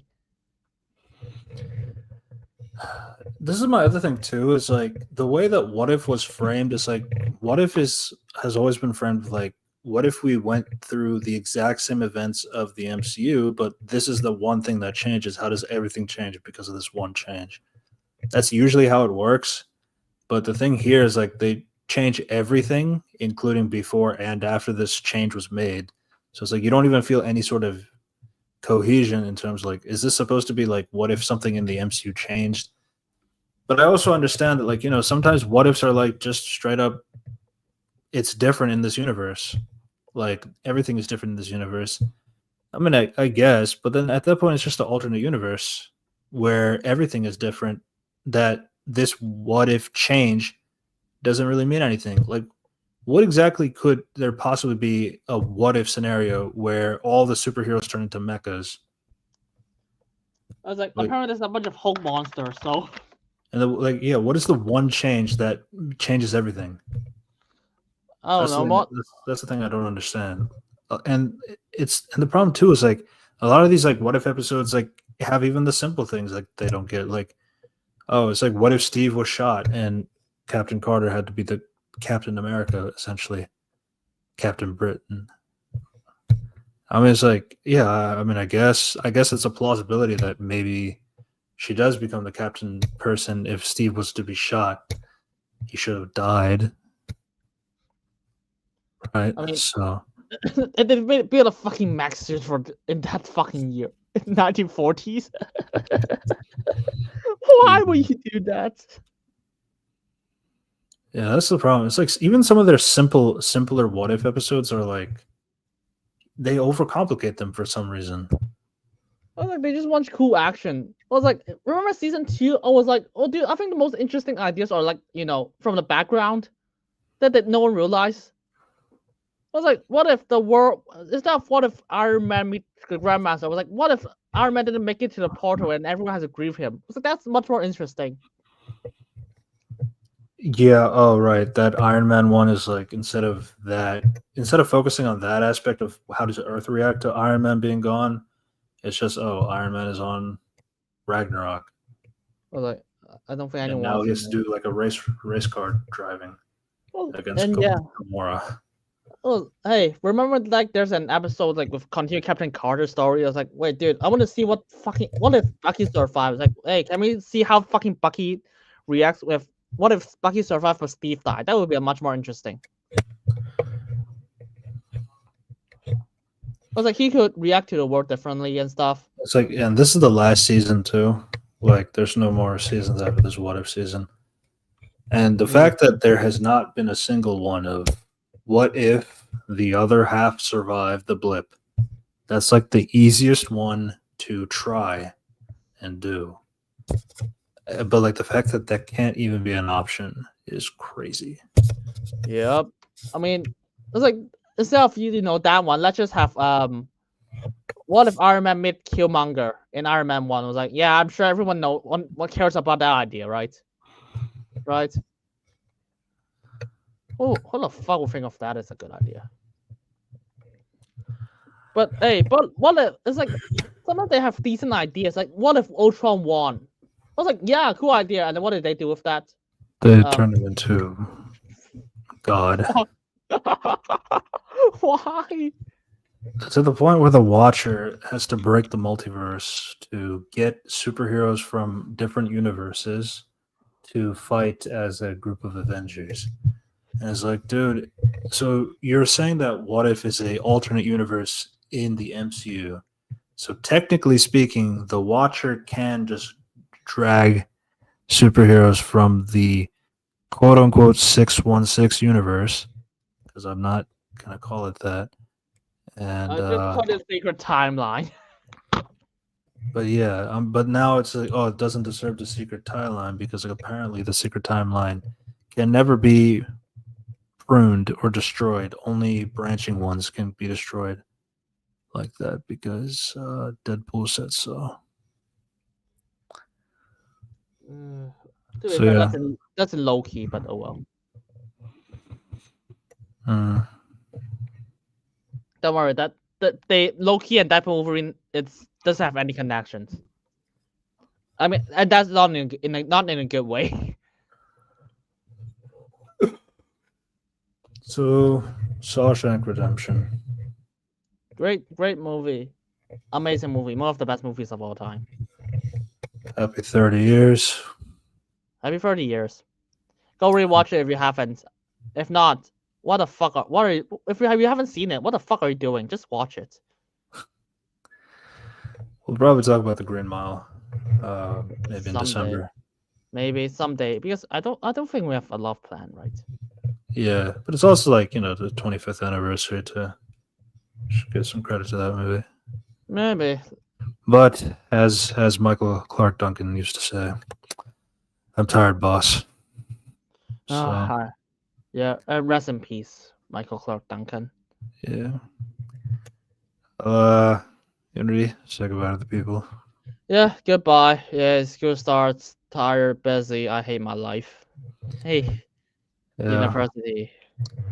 I've been really trying to get one video out by the end of this year, and it's been kicking me in the ass just to get it done. But I really hope I can get it out by the end of the year. I'm hoping till Christmas at the latest, December 31st, New Year's Eve. But I'm really trying.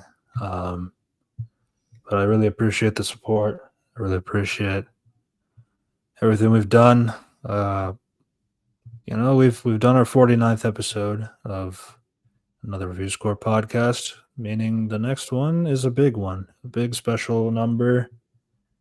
And we hope that will be engaging, exciting, and we'll have some guests on for the discussion about the Penguin. So yeah, keep a lookout for that, and we will see you next time. See ya. Goodbye, everybody.